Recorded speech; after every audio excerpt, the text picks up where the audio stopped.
As soon as I opened my eyes, I heard the heavy breathing of a woman beside me. The breathing was faint and broken, trembling with fear. I turned my head, and by the dim light filtering through the window, I could clearly see her face.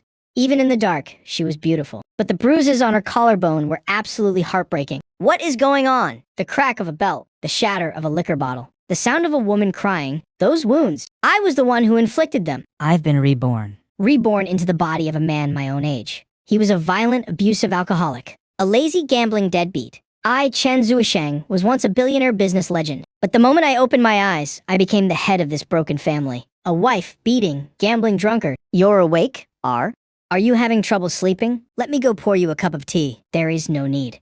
Just go back to sleep. I tried to keep my voice as gentle as possible, but she reacted like a startled rabbit. I watched her walk barefoot across the cold concrete floor. When she reached the door, her instinctual backward glance wasn't for me. It was directed at our daughter in the corner. That look in Xu Meng's eyes, the emotions hidden within that gaze, made a businessman like me, who was so used to ruthless scheming, feel like my heart was being crushed. In my past life, I negotiated multi-billion-dollar deals. I met with politicians from all over the world. I slept with countless women who willingly threw themselves at me. I thought I had experienced everything life had to offer, but I had never seen a woman so deeply traumatized. Her first reaction upon waking was extreme caution, terrified of waking the monster who beat her. Her second was checking to see if her daughter was sleeping safely. I sat up and rubbed my temples. The memories kept flooding back. He was addicted to gambling, and whenever he lost, he beat his wife. Shut your mouth, You cheap bitch. how dare you ruin my luck? The worst beating she ever took. Left Xu Meng bedridden for 3 whole days. Yet she still had to force herself up to cook for him. He spent all day fooling around, accomplishing absolutely nothing. The entire family relied on Xu Meng's fruit stand at the market. The 2,000 or 3,000 yuan she made every month was all extorted by him to blow on gambling. Once he lost it all, had come home and beat her again. He didn't even care about his own daughter. When Qian had a high fever of 39 degrees, he was sitting at the gambling table, answered the phone, and just dropped one line. In playing cards. Call me when She's dead. And finally yesterday. Bro, you lost again. It's fine. How much is Xu Meng worth anyway? Tell me, how much do you think Xu Meng is worth? Haha, why wouldn't she be worth something? She's a real beauty after all. If you don't believe me, come over tomorrow and I'll show you. Hell, someone's even coming to the door today to check out the goods. I closed my eyes and took a deep breath. Xu Meng walked over with a cup of tea. I could see the marks of Qian tossing and turning in her sleep. I pulled back the curtain and took the cup of tea. Come inside. It wouldn't be good if the mosquitoes got in and bit the kid. Xu Meng quietly looked up at me, in complete disbelief, that the man who beat and cursed her at the drop of a hat could actually say such words. She got into bed and coaxed Qian to sleep. She lay down with her back to me. Her body was slightly tense. After a long while, she finally spoke in a soft voice. You can't sleep. I gave a soft, yeah. It was as if she had received a signal. With trembling fingers, she began unbuttoning her nightgown. The bed is a bit small.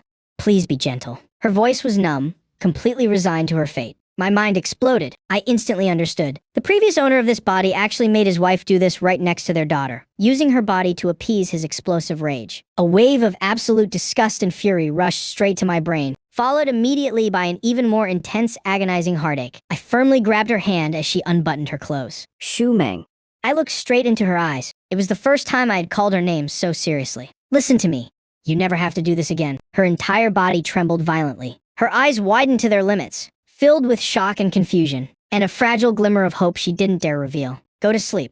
I'm gonna give you and Qian a proper life. As the words left my mouth, the plan in my mind became crystal clear. I woke up just as the sky began to lighten, not out of habit, but from the burning urge to change everything immediately, surging in my chest. It burned so fiercely I couldn't sleep a wink. Xu Meng was lifting Qian out of bed as gently as humanly possible. Seeing me open my eyes, she jumped in panic. I am sorry. I woke up on my own. I sat up. Let me take Qian to school today. After that, I'll go with you to the fruit stand. Business at the stand hasn't been great lately.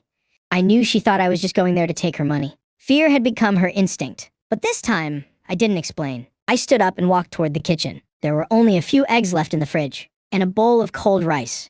The emptiness was heartbreaking. When 2 plates of golden, fragrant egg-fried rice were brought to the table, Xu Meng and Qian stood to the side. If witnessing an unbelievable miracle. Qian looked up with her little face. Mommy, Daddy knows how to cook. Xu Meng didn't answer. She just looked at me with a deeply complex expression. The farmer's market was loud and full of life. I stood in front of Xu Meng's fruit stand and frowned slightly.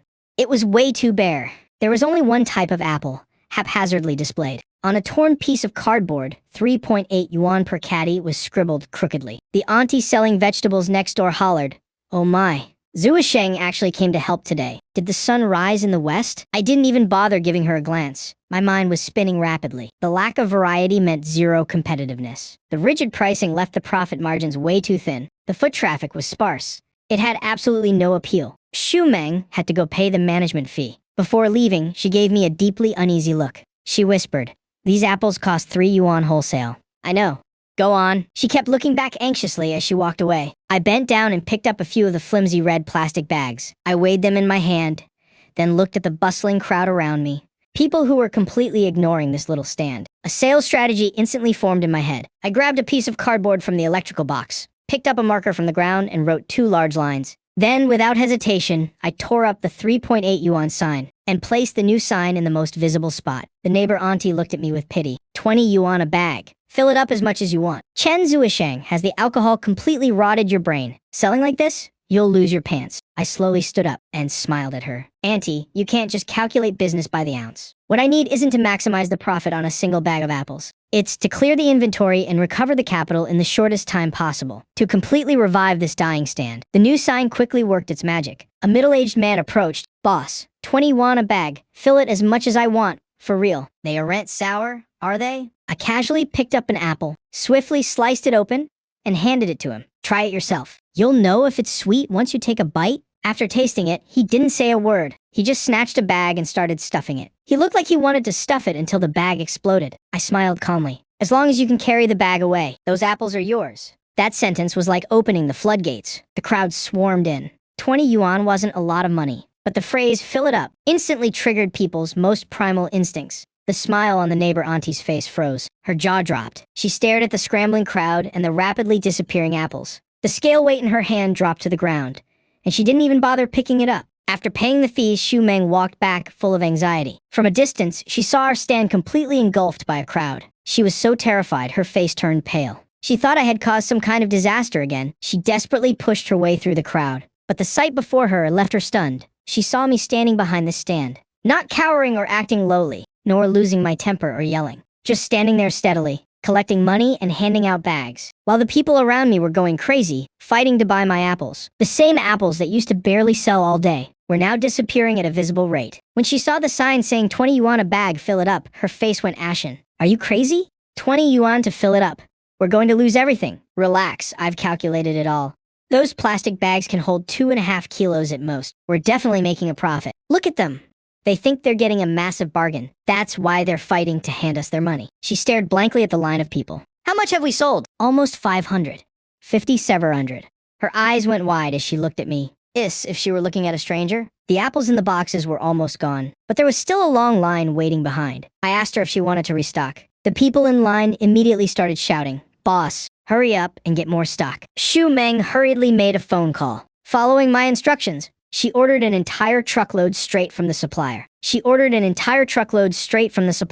Old Lee drove the truck over. Seeing the scene, he couldn't help but click his tongue in praise. It was almost time to pick up Qian Qian. More than half the truckload of apples had already been sold. Old Lee counted on his fingers, then exclaimed in shock, "Good Lord, you must have sold over 500 kilos today?" Xu Meng couldn't believe her eyes. "What's the total revenue?" "About 4,300 yuan.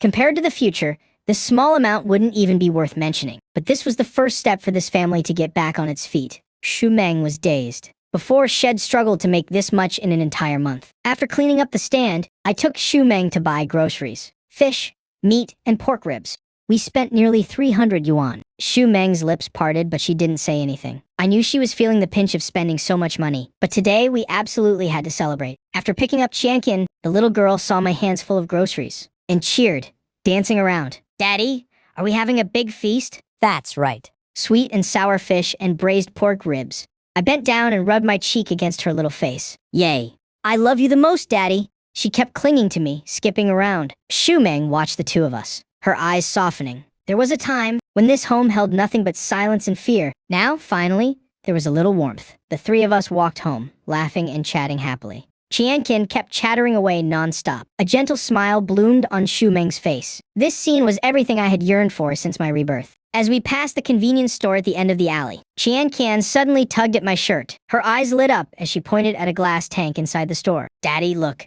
Those bright red goldfish are so pretty. They were just ordinary goldfish, a few yuan each. But in Kian Kian's eyes, they were priceless treasures. All right, Daddy will buy them for you. Shu Meng turned her head and said, I'll head back first to wash the vegetables. You two, hurry home. Okay. She carried the bags of vegetables, her footsteps light, walking toward the old apartment building a dozen meters away. I held Kian Kian as she picked out her fish in front of the store. Just as I was paying, out of the corner of my eye, I suddenly saw a few figures loitering in front of our door, blocking Shu Meng's path as she held her keys to open the door. My heart dropped. Sister-in-law, we've been waiting for you for a long time. Shu Meng was visibly startled and terrified. She took a step back, looking at them warily. What do you want? The blonde guy stepped closer with a sleazy smirk. Just came to give you a little reminder, sister-in-law. Your husband, Chen Zuisheng, had a terrible run of luck at the casino last night, so he put you up as collateral to let us brothers have a little fun. Shu Meng swayed on her feet. The bags of vegetables slipped from her hands and hit the ground. Her face instantly drained of color. It was as if all the strength had been sucked out of her body. I quickly rushed over. Shu Meng had already turned around, her back to the thugs. Facing me as I approached, every trace of color had vanished from her face.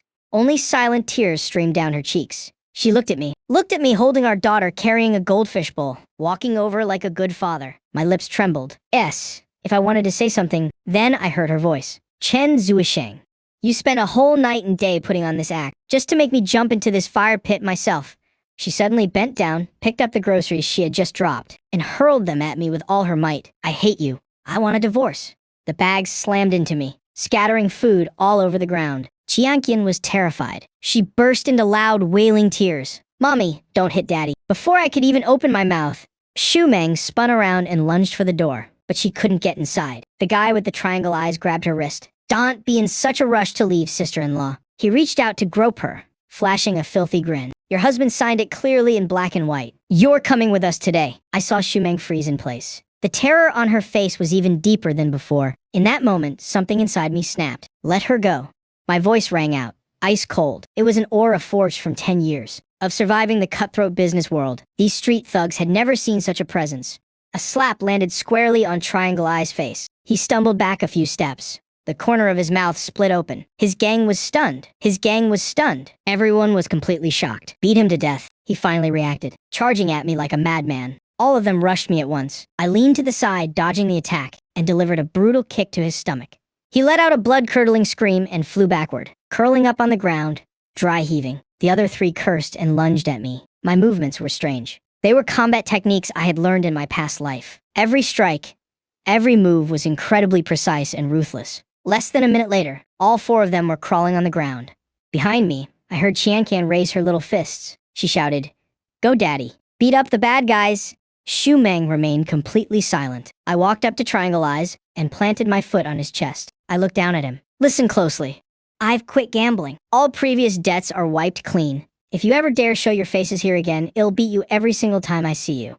Understand? He was still acting tough. You owe us money and refuse to pay. We're calling the cops. Call the cops, I let out a cold laugh. Illegal gambling rings. Do I need to tell you what the penalty is for massive illegal betting? I have the evidence right here on my phone. Want me to call the cops for you? Their faces instantly turned pale.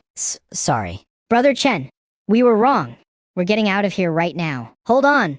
I called them back. I turned my head and glanced at Shu Meng. She was still trembling. Apologize to my wife. Now. The thugs looked like they wanted to die from humiliation, but they still had to bow their heads and apologize. Sorry, sister-in-law. Get lost. I kicked Triangle Eyes aside. They scrambled to their feet and ran for their lives. The world fell quiet again.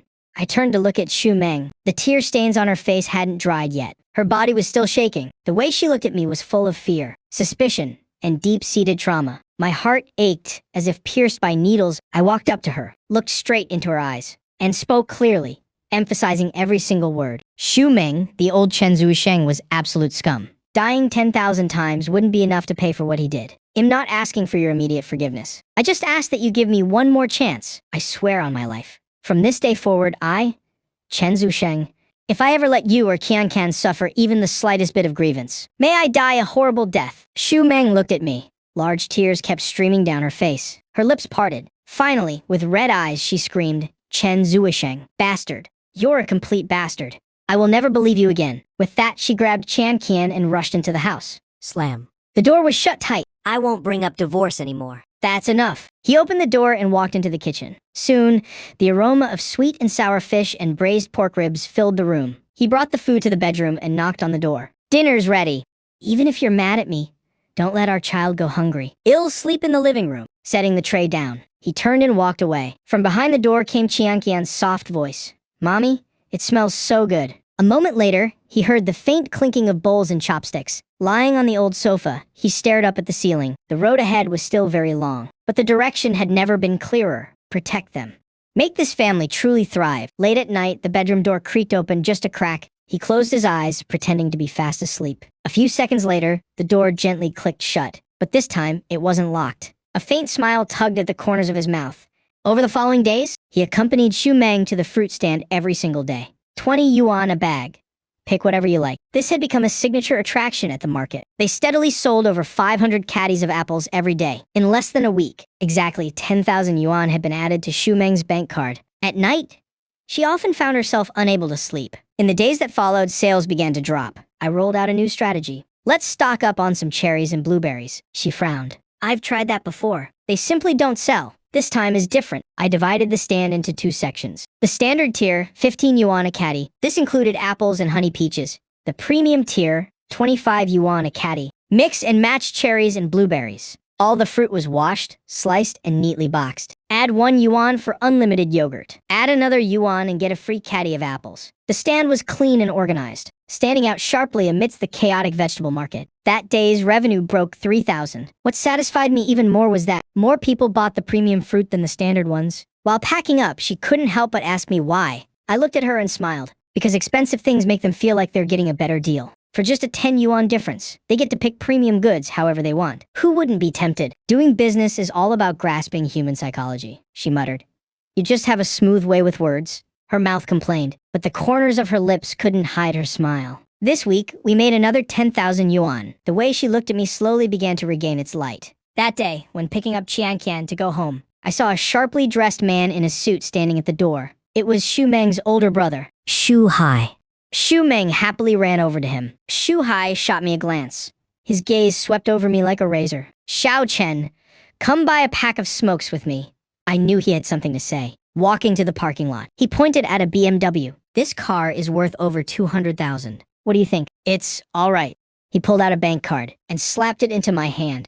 There's 200,000 in here. I'll give you the car, too. Divorce Xiao Meng tomorrow. The kid stays with her. The car and the money are yours. From now on, we're even. Hearing Xu Hai's words, I shook my head. Brother-in-law, am not the same man I used to be. A leopard can't change its spots. Xu Hai's expression instantly turned ice cold. Xiao Meng is the precious jewel of our family. Look at the kind of life she has had to live since she got with you. Drinking, gambling. Do you even deserve her? If you think it's not enough money, name your price. Anger flared up inside me. I knew he was cursing the man I used to be, but those words still stung bitterly. Give me a few more months. You're not even worth an ant. He cut me off. You country bumpkin? Did you really think graduating college made you a city boy? If Xiao Meng hadn't been blind back then, what the hell would you even be? Don't people like you just want to climb the social ladder to cash in? Marrying a beautiful wife makes you feel like a big shot, doesn't it? Do you deserve her? I clenched my fists, then slowly let them go. My peasant background embarrasses your family. I looked him dead in the eye. Enunciating every word, I said, but don't try to throw money at me. You don't have enough. In 3 months, I can make 1,000,000 yuan. Come talk to me then. Xu Hai froze for a moment. Then, as if hearing the biggest joke in the world, he burst out laughing. I didn't bother paying him any more attention. I turned and headed back. When I got home, Xu Meng came out to greet me. Her eyes were full of worry. Are you okay? I'm fine. Your brother was just giving me some encouragement. I smiled and lied. She didn't believe me, but she didn't press the issue. Xu Hai stayed for dinner. At the dining table, his eyes swept over the old furniture in the house, and he frowned. You're still keeping this junk. Aren't you afraid people will laugh at you? Just as I was about to speak, Xu Meng gently tugged at my shirt under the table. She said softly to her brother, Brother, Zuisheng has really changed lately. Has helped me come up with a lot of ideas. And we've even made some money. Xu Hai scoffed coldly, not bothering to reply. Right at that moment, his phone rang. He picked it up. His expression instantly changed. What? President Liu isn't satisfied with our marketing plan. Didn't we agree to finalize the draft today? The voice on the other end sounded extremely frantic. Sitting nearby, I could vaguely hear. President Liu looked at the plan and said it was too outdated. Stuff like enjoying life and a masterpiece for the ages. He said clients nowadays don't care for this kind of stuff anymore. He wants to discuss it with you personally in the final 3 hours. If we can't fix it, the entire planning fee for this project will be cut. Even your job might be on the line. Shu Hai hurriedly pulled out his laptop and began humbly negotiating with the client. The other party demanded that it highlight a premium positioning. Without appearing arrogant, it needed cultural depth, yet also had to appeal to a younger demographic. I listened to a few sentences. Glancing at his proposal, I realized his entire mindset was completely wrong. High-end real estate isn't about selling houses. It's about selling social class and resources. It's about selling the future. I didn't say anything. I turned and went back to the kitchen. By the time I brought the food out again, Shu Hai had disappeared. His laptop was still open. The proposal was paused halfway through. My brother went outside to make a call. Shu Meng was sick with worry. If this gets messed up, he might even lose his job. I heard this real estate project is their company's most important project this year. Qianqian suddenly looked up with her little face. Daddy, are you smarter than Uncle? Unless you prove it to me. I smiled and sat down. Moving the mouse, I directly selected Shu Hei's unfinished proposal. I selected all and deleted everything. Are you crazy? Shu Meng gasped. He hasn't saved it yet. Saving it is useless anyway. His whole concept is wrong. I didn't explain further. My fingers flew across the keyboard. Very quickly, I was completely immersed in it. A brand new proposal gradually took shape under my hands. The operational logic of the upper class. Resource integration mindset. Step-by-step construction of an identity verification system. When Shu Hai returned and saw me sitting at his laptop, he instantly blew his top. Who told you to touch my computer? He just wanted to help. Shu Meng hurriedly explained. What the hell does he know about real estate marketing? Shu Hai lunged forward, ready to explode in a rage, but suddenly froze. On the screen was an incredibly polished marketing proposal. But the very next second, his eyes turned red.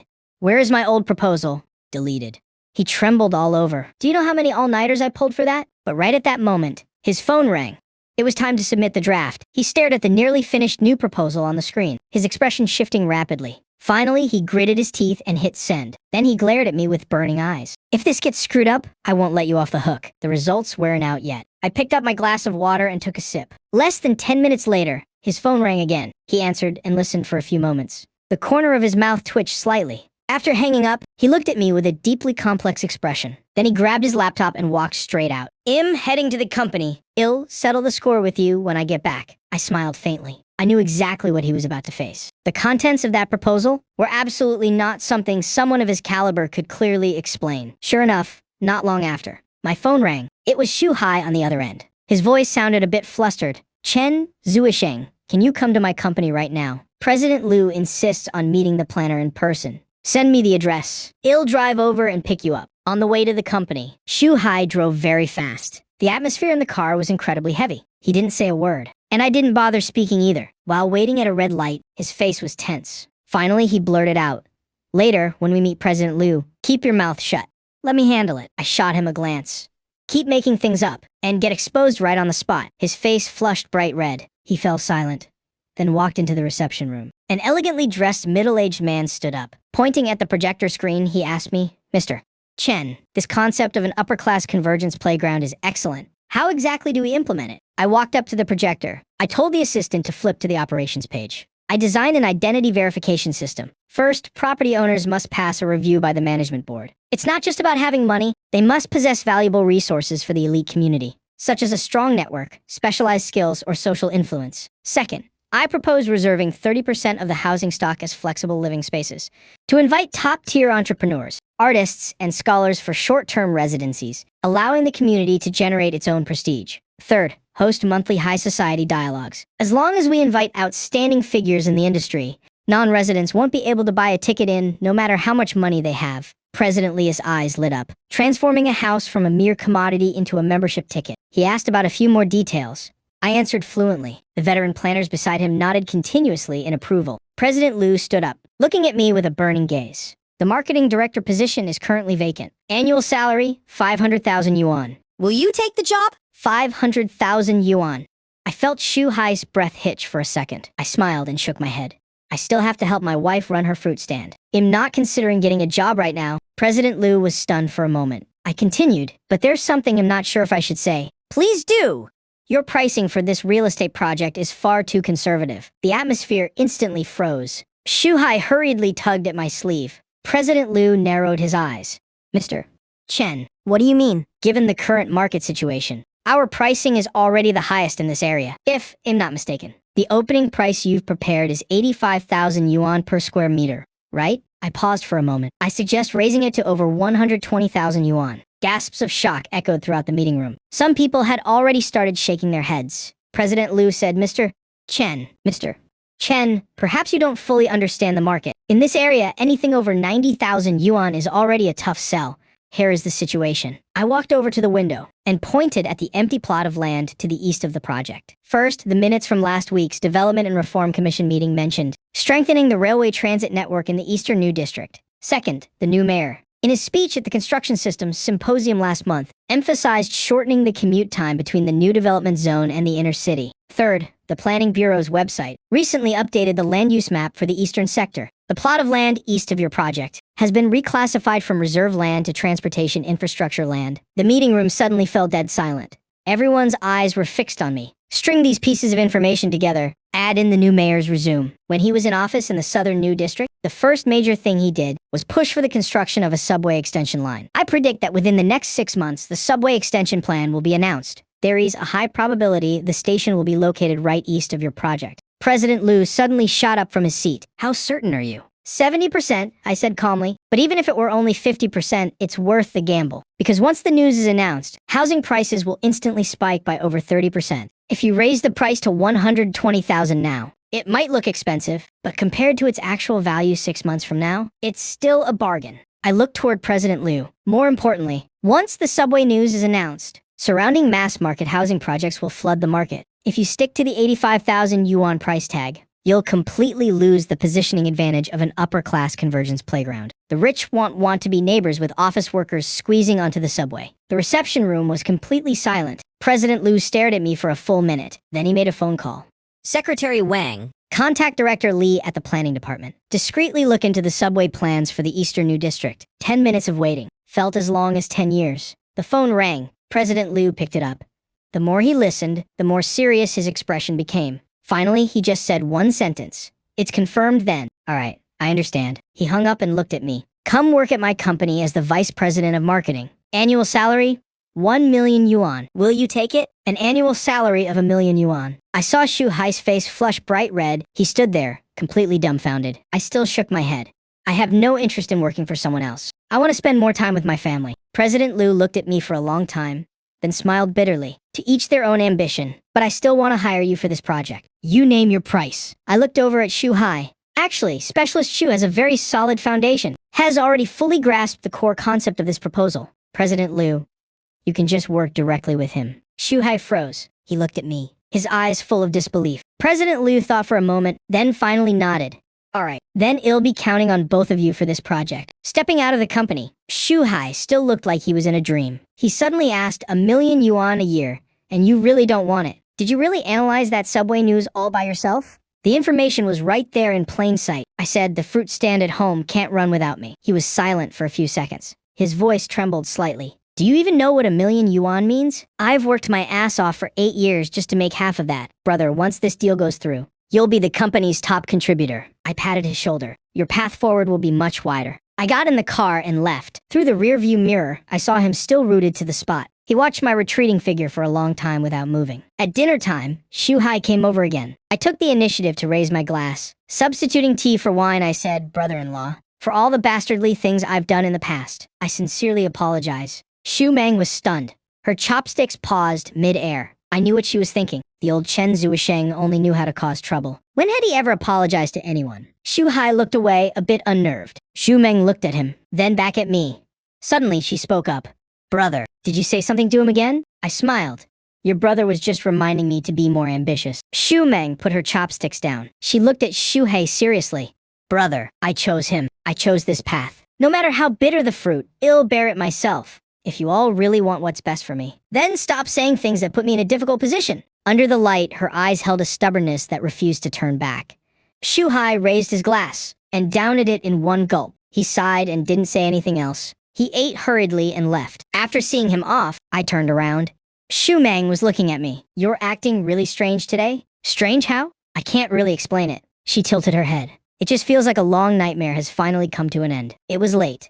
As usual, I laid out my bedding on the living room sofa. Shu Meng came out of the bedroom holding a blanket. She stopped at the door. She turned her head to look at me. "Are you addicted to sleeping on the sofa?" She smiled, pursing her lips. Then she turned and went back into the room. The door wasn't closed. Early the next morning, Shu Meng took Qian Qian to check out a new kindergarten. I stayed home to check the accounts, planning my next move. Near noon, my phone suddenly rang. As soon as I picked up, I heard Shu Meng's sobbing voice. There was a chaotic noise in the background. Zuisheng hurried to the city people's hospital. Qian Qian. Qian Qian suddenly couldn't breathe. "Shez in the emergency room right now." My mind went completely blank. I dropped everything and rushed out the door. At the hospital, the Shu family was already there. As soon as my father-in-law, Xu Zhengqi, saw me, he stormed over in a rage. "Chen Zuisheng, look at this. Look at how much you've ruined her. The doctor said this illness should have been caught early." A nurse hurriedly stopped the family. "Please keep your voices down." My mother-in-law, Gu Manru, walked over with red eyes. Her voice trembled. "The doctor said it's idiopathic pulmonary arterial hypertension, a rare disease. The medication they're using now is just to temporarily stabilize her. She needs a specific targeted drug. The imported one costs over 100,000 a month, and she has to take it long term." My heart felt like it was being crushed. Pulmonary arterial hypertension. How is that possible? Shu Meng threw herself into my arms, crying so hard her whole body shook. The doctor said Shez probably had it for a long time. The symptoms weren't obvious. It's all my fault for not noticing. Sometimes she said she was tired, but I just thought she was worn out from playing. What's the point of saying all this now? Xu Zhengqi's voice was harsh. "Treating the illness requires money. The targeted drug costs over 100,000 a month. Can you even afford that?" Gu Manru looked at her daughter. "Xiao Meng, listen to me. Get a divorce. Once you divorce, the Shu family will cover Qianqian's medical bills." Shu Meng suddenly looked up. Mom. "What are you saying? Do you still want to follow him and suffer? Just look at the child." Gu Manru burst into tears too. "We can't stop this medication. If we stop, her condition will deteriorate rapidly." Shu Meng stared blankly at the tightly closed emergency room doors. Her tears kept falling, but she wiped her face fiercely and stood up straight. "Mom, I've already told you. I chose him. I chose this path. No matter how hard or difficult it gets, well, bear it ourselves. Can you bear it?" Xu Zhengqi yelled angrily. "Over 30,000 yuan a month. And who knows how long she'll have to take this drug." I pulled Shu Meng behind me to protect her and looked straight at Xu Zhengqi. "Well, figure out the money ourselves. You don't need to worry about it, Dad. Figure it out. What can you possibly figure out?" Xu Hai couldn't help but speak up. "You turned down a job with 1,000,000 yuan annual salary from Director Liu. I have my own ways now." I cut him off. "Qian Qian is our daughter. We will take full responsibility for her." Xu Zhengqi stared at me for a long time, then suddenly let out a cold laugh. "Fine. You've got some nerve. Then you two can bear it yourselves. Let's go." The Shu family all left. Shu Meng leaned on my shoulder, sobbing. Her shoulders trembled uncontrollably. "Don't be afraid." I patted her back gently. "I'm here." "But what about the medical bills?" She looked up with tear-filled eyes. "It's 30,000 yuan a month. Money won't be an issue." I looked out the window. "You just take good care of Qian Qian. Leave everything else to me." At the billing counter, I looked at the bank card in my hand. It held the money we had saved by working day and night, scrapping together every single penny. But I knew that to cure my daughter, this amount was nowhere near enough. In my past life, I built a trillion-dollar empire from nothing. In this life, for this family, I have to make enough money right now. In the hospital corridor, I frantically searched my memories for any way to make quick cash. Derivatives are too slow. Antiques are too risky. Jade gambling requires connections. Just then, a highly classified memory suddenly became clear. The virtual horse racing section of an underground casino. There was a loophole with advanced payouts. Someone had exploited it to walk away with over 2 million yuan in just 3 days. The site only noticed the anomaly when they audited their books. The mechanics of this loophole weren't complicated, but it required extremely precise timing to encourage players to bet when a virtual match reached its final 30 seconds. The system would use real-time odds to advance the potential winnings, displaying them as the user's available balance. The catch was, during these final 30 seconds, if a user used this virtual balance to bet on other matches that were about to end, the system would actually confirm the bet. As long as it was done right, you could use a small amount of real capital to leverage dozens of times the virtual capital and place chain bets. Once all the matches were settled, as long as the final bet won, the profit would be real money. Simply put, it's like betting 100 yuan at a casino before the results are out. If you're about to win, they front you 1,000 yuan in chips and say this could be yours. You immediately turn around and use that 1,000 yuan in chips to bet at another table and win. In the end, the casino has no choice but to pay up. And I knew the exact operational time frame of this loophole, its trigger conditions, and how to bypass the risk control system. Most importantly, at this point in time, No one knew about this loophole yet. I glanced at the clock in the hospital corridor. 20 p.m. I turned and quickly walked out of the inpatient ward. Near the hospital was a rundown internet cafe, thick with cigarette smoke. I got a computer in the most secluded corner and logged into a site that looked like a normal sports news page. But I knew the secret entrance. After 3-page redirects, I finally reached a basic interface. A site with only text and simple animations. Lucky Horse Racing. Virtual horse racing, 3 minutes per race. I took a deep breath. Step 1. Register a new account, using a randomly generated username. Step 2. Deposit funds. This site supported a few discrete third-party payment channels. I chose to deposit in scattered, small amounts. 5 minutes later, 5,000 yuan of capital was in the account. Account balance, 5,000. At 2:40 p.m., the first virtual horse race began. I bet 1,000 yuan on horse number 3 at 2.5 odds. The simulated race reached its final 40 seconds. Horse, no. 3 moved up from 5th to 2nd place. At this moment, in the bottom right corner of the system interface, my available balance suddenly jumped. From 4,000, it became 5,500. The system had taken the 1,000 yuan bet and added the 1,500 yuan in potential winnings in advance. But I didn't make a move yet. This was just a normal display. It wasn't the loophole yet. The race ended. Horse, no. 3 won by a narrow margin. Actual settlement, 1,500 profit.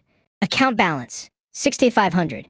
The second race was at 2:45 p.m. I bet 2,000 yuan on a consecutive win, predicting the top 2 horses, odds 3.2.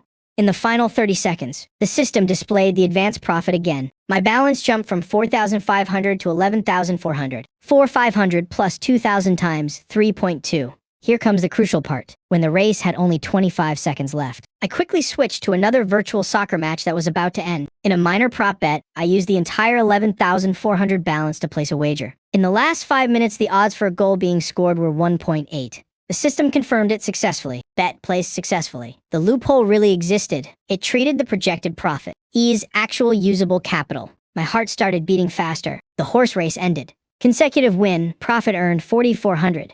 In the 89th minute of the soccer match, the virtual player fired a long shot into the net. Profit, 20,520. The account balance changed instantly. Adding 4,400 and 20,520, the total was 26,920 in less than 10 minutes. 5,000 had turned into 21,000, but I didn't stop.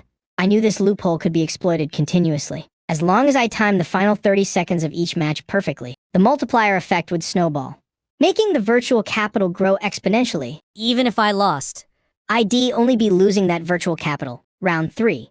Round 4. Round 3. Round 4. My hands moved swiftly over the keyboard and mouse. My eyes were glued to 3 windows at once, each counting down different matches. Every move had to be precise down to the second. At 3:21 p.m., I completed the final round of operations. The final account balance on the screen was 126,800. I had used 5,000 yuan to make over 140 times the profit in just an hour. I leaned back in my chair, staring at the numbers on the screen. My palms sweaty. I clicked the withdraw button. The site notified me that large withdrawals required manual review, and the funds would hit my account within 2 hours. I cleared all my browsing history, shut down the computer, and got up to leave. When I stepped out of the internet cafe, the sunlight was a bit blinding. I raised my hand to shield my eyes and took a deep breath. 120,000 yuan was still far too little for Chiankin's condition. To cure her completely, I needed a lot more money. But I knew that very soon, someone would come and hand me the money. Pushing open the hospital room door, I heard the nurse's cold voice. Ems, XU. There's only a 5,000 yuan deposit in the system. You must pay the full amount today. Otherwise, we can't continue with the tests and medication. Xu Meng was so frantic she was crying. That's impossible. My husband just went to pay 10,000 yuan an hour ago. She saw me walk in, and her voice suddenly caught in her throat. Where's the money? Where's the 10,000 yuan? You only paid 5,000. I looked into her eyes. I took the other 5,000 to bet on horse racing. Horse racing? Xu Meng's expression instantly shattered. She stumbled a bit. If all her strength had been drained, Chen Zuisheng, that was Qianqian's life-saving money. And you took it to gamble. She lunged at me, pounding her fists against my chest, crying her heart out. Are you even human? What happened to your promises? The nurse standing nearby shook her head and sighed, her eyes full of contempt. I grabbed her wrists and lowered my voice. Meng, listen to me. I won with that 5,000. The money will hit the account within 2 hours of withdrawal. Qianqian's medical bills are temporarily sorted. She stopped and looked up, looking at me with absolute despair. You're starting again. You're starting to lie again, aren't you? The finger she pointed at me trembled violently. You know full well what I hate most about you is? What happened to your promises? I stayed silent. Anything I said right now would just sound like an excuse? Give me 2 hours. I let go of her and looked at our pale daughter on the hospital bed. In 2 hours, I'll bring the money back. With that, I turned and left. Behind me was her suppressed, desperate crying. When I came back with hot porridge, Xu Meng was slumped by the bed, seemingly asleep, but her trembling shoulders gave her away. Qian Can was awake. Her tiny body was covered in IV tubes. Seeing me, she managed a weak smile. Daddy Qian Qian is being very good. I leaned down and gently touched her little face. Daddy will definitely beat this illness. I'll take you to the most fun amusement park, and eat cotton candy bigger than the clouds. Qian Qian's eyes lit up. She whispered, I want to be with Daddy and Mommy forever. Xu Meng looked up. Her eyes were red. She looked at our daughter's pleading eyes, then back at me. Finally, she just let out an exhausted sigh. Taking the bowl of porridge, she said, Go take care of your business first. Her voice was hoarse. I'm here. I knew this was the last bit of a chance she was giving me. I glanced at my watch. When I walked out of the hospital room, I didn't look back. I left the hospital. Preparing to head to the bank, a black Mercedes suddenly blocked my path. The car door opened. 2 men in black suits with expressionless faces stepped out. Mr. Chen, Boss Gu invites you into the car for a chat. That was fast. I nodded and got in. The interior was incredibly spacious. A man in his 40s, wearing an exquisitely tailored suit, sat across from me. His features weren't fierce at all. In fact, he looked somewhat refined. Guidong. I had dealt with him quite a bit in my past life, and even collaborated with him. Chen Zuisheng. He looked up at me. You've got some skills? That crappy system of mine. I hired 7 or 8 programmers to watch over it, and there hasn't been a single glitch in 3 years. You just made your move and tore a massive hole in it. Tell me, how did you find it? I leaned back in my seat, meeting his gaze. Boss Gu, you run a casino, but you're afraid of people winning money. The system having a loophole is your problem. I won that money with my own skills. What are you trying to back out of paying? Weidong narrowed his eyes. It's just over 100 grand. I, Gu Weidong, am not that sore of a loser. He smiled. You can take the money, but you can't just walk away without paying a price. I knew he was probing into my background. I knew him very well in my past life, but I couldn't show all my cards just yet. I smiled. Fair enough. I won't take your money for nothing. How about I give you a piece of information? Weidong raised an eyebrow. Let's hear it. It's about your old man, mister? Gu Changgang. The jade ring on Gu Weidong's finger stopped moving. Has he been experiencing occasional chest tightness lately, along with numbness in his left shoulder and arm? My voice was calm. I advise him to go get a coronary CT scan immediately. Focus on checking the midsection of the left anterior descending artery. Routine checkups won't detect non-calcified plaques. Weidong's pupils contracted slightly. He stared at me for a few seconds, then immediately made a call. Director Wang, please arrange an emergency heart exam for my old man. A coronary CT scan focusing on the left anterior descending artery. Yes. The car fell into silence. 40 minutes later, his phone rang. Guidong picked it up, and his expression drastically changed. After hanging up, the way he looked at me had completely changed. The left anterior descending artery is severely narrowed. Over 85%. Any later, and we wouldn't have been able to save him. Chen Zuisheng, who exactly are you?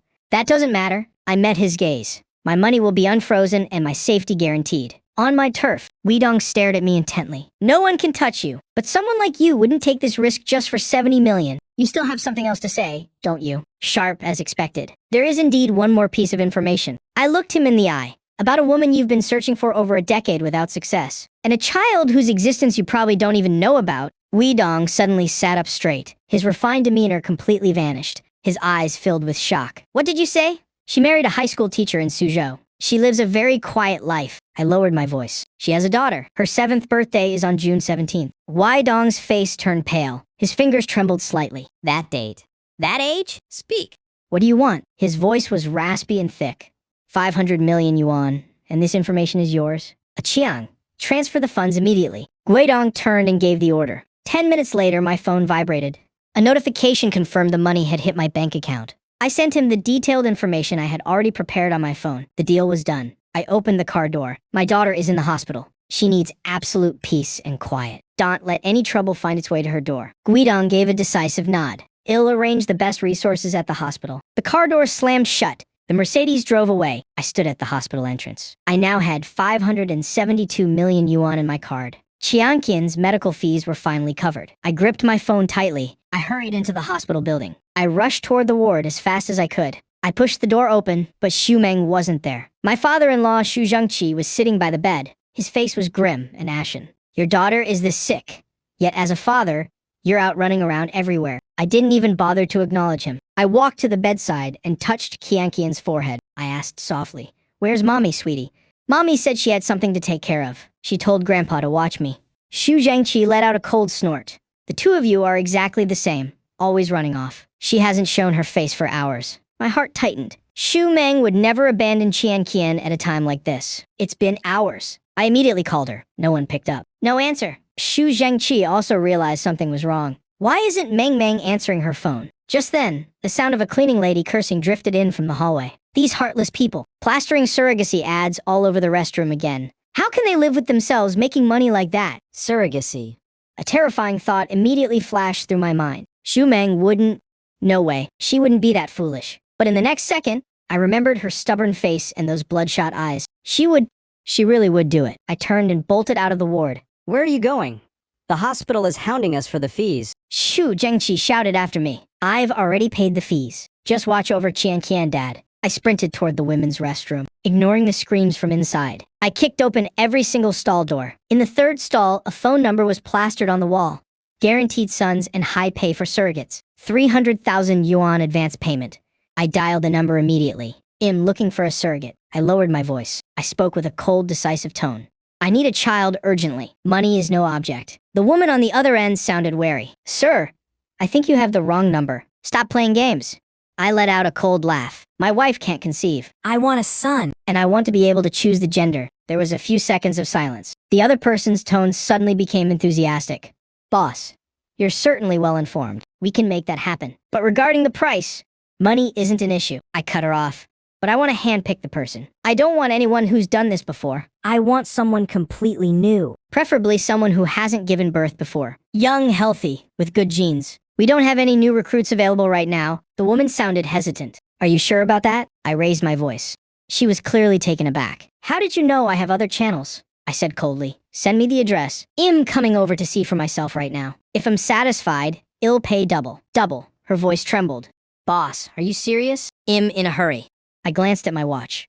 I'll be there in 20 minutes. Keep the new one for me. If Shez already signed a contract and started the process, then the deal is off. She hasn't signed yet.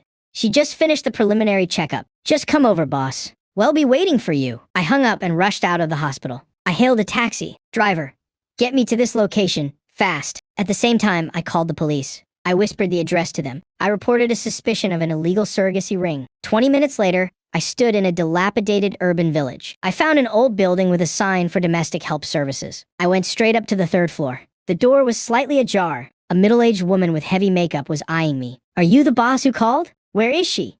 I walked straight inside. In the lounge area, the woman followed me with a fawning smile. This one has great potential. 28 years old, already had one daughter. Natural birth, excellent health. She needs money urgently, so the price is negotiable. I pushed the door open. Xu Meng was sitting on a tattered sofa. Her hands were gripping the hem of her shirt tightly. When she saw me walk in, her eyes suddenly widened. She was completely stunned. Shall do. I observed her indifferently, as if I were inspecting a piece of merchandise. Stand up and turn around for me. As she stood up, a look of pure terror washed over her face. What do you think, boss? The woman said flatteringly. Her looks and figure are top-notch. She even has a bachelor's degree. I walked right up to Xu Meng. I stared into her face. She's so thin. Can she even produce a son? We can't guarantee a boy or a girl 100%. But we can perform screenings. The woman explained hurriedly. I want to be certain it's a boy, I said coldly. I'm willing to pay extra. But if it turns out to be a girl, you will be held fully responsible. Boss, that's a huge risk. High risk means high profit. I turned and glared at the woman. I'm taking this one. Name your price. Let's sign the contract now. I'm taking her with me right now. The woman was taken aback. Boss, I need to expedite this process. I pulled a bank card from my pocket. Money is no object. But I'm taking her with me immediately. The middle-aged woman's eyes darted around. Boss, this isn't how we usually do things. If you take her and something happens, then call someone who actually has the authority to make decisions. I stared her down. Or do you simply not have the power to decide? The woman's expression shifted. Boss, please wait a moment. She stepped out of the room. She closed the door. The moment it shut, Xu Meng rushed over and grabbed my arm. Are you crazy? Get out of here. Now, we're leaving together? I gripped her hand. Trust me. Footsteps echoed outside. The door was kicked open. The middle-aged woman returned. Behind her were two burly men and a middle-aged man in a suit. He wore gold-rimmed glasses. "Boss, this is our manager Chen." Manager Chen sized me up. "I heard you're in a hurry to take her away. Then let's talk price. 800,000 yuan for the full package. Guaranteed to be a boy. You can pay a 500,000 yuan deposit first. I'll transfer it right now, but I'm taking her with me. The rest will be paid once the pregnancy is confirmed." Manager Chen chuckled. "Boss, that's not how the rules work. You pay the full amount now? As for the girl, we will deliver her to your specified location." He adjusted his glasses. His smile was laced with hidden meaning. "Otherwise, I'm afraid you won't be leaving this room." I narrowed my eyes. "My money isn't that easy to swallow. Then let's see if you have what it takes to walk out that door." Manager Chen gave a subtle nod. The two thugs took a step forward. Right then, the faint sound of police sirens drifted from below. Manager Chen's face changed instantly. You called the cops? "Why would I do that?" I let out a cold laugh. "But it seems your business isn't exactly clean." The sirens grew louder, closing in fast. Chaos erupted downstairs. Manager Chen roared, "Waste him. Get out through the back." The two thugs lunged at me from both sides. I shoved Xu Meng into the corner with all my strength. I grabbed a chair and swung it with everything I had. The guy on the left grunted. The wooden chair shattered against his shoulder. He let out a pained groan. His movements faltered for a second, but the thug on the right had already thrown a punch that whistled through the air, aiming straight for my temple. I jerked my head to the side. The fist grazed my cheek. It burned like fire. Before I could even steady myself, a flash of cold steel caught my eye. He had pulled out a switchblade. He lunged straight for Xu Meng. Xu Meng's piercing scream filled the room. In a heartbeat, I threw myself forward. I shielded Xu Meng with my body. The sound of the sharp blade sinking into flesh was sickening. A surge of agonizing pain exploded. My left shoulder went cold. Then it turned into a searing white-hot burn. The thug hadn't expected me to jump in front of the blade. He froze for a split second. That was my chance. My right hand clamped onto his wrist, and I slammed my forehead into the bridge of his nose. A sickening crunch followed by a pathetic howl. He dropped the knife. Police. Don't move. Everyone on the ground. In that single moment, the police stormed the floor. I clutched my left shoulder as blood soaked through my shirt. I stayed positioned in front of Xu Meng. I raised my right hand. "Officer, were the victims here?" Manager Chen was pinned to the floor, still trying to struggle, but the officers held him down firmly. A young officer saw me covered in blood. He immediately barked into his radio. "We have a casualty here. Send an ambulance immediately." Xu Meng rushed to my side. Her trembling hands pressed against my wound. Tears streamed down her face. Her voice broke as she sobbed. You're bleeding. There is so much blood." I leaned against the wall. I forced a small smile for her. I used my good hand to gently touch her face. "It's okay. It's just a scratch. As long as you're safe, that's all that matters." By the time we walked out of the police station, the sky was pitch black. Xu Meng gripped my arm tightly. Her fingertips were ice cold. She was still shaking. Once we reached a quiet spot, she stopped walking. She looked up at me. Her face was stained with tears. "How did you know I was there? How could you be so reckless to go in alone?" I reached out and gently wiped away her tears. "Because you're my wife, and Qianqian is our daughter. Even if the sky falls, I'm here to hold it up. Don't worry. I've already paid Qianqian's medical bills." Xu Meng collapsed into my arms and sobbed uncontrollably, as if she were finally letting out all the fear and resentment. I held her trembling body close, letting her tears soak into my shirt. The night sky was indifferent, but the darkest moment had finally passed. Back at the hospital, a nurse tended to my wound. The stab wound on my left shoulder required over 10 stitches. The doctor said if it had been any deeper, it would have hit a nerve. Once I was bandaged up, I told Xu Meng to go check on our daughter first. She hesitated for a moment, but having been away from the child for so long, she couldn't rest. Finally, she nodded and went. She was still uneasy, but she eventually went. I sat on the bench in the treatment room and let out a long sigh. Just as I was about to stand up, my phone chimed with a notification. Weidong's side had transferred another sum of money. They said it was a medical support fund for Qianqian. I glanced at the amount. This would be more than enough. When I pushed open the door to the ward, Xu Hai was standing at the end of the hallway on a call. When he saw me, his face darkened instantly. He hung up and marched toward me. "Chen Zuisheng." He lowered his voice. "Where did that 500,000 yuan deposit for the medicine come from?" "I won it on digital horse racing," I answered simply.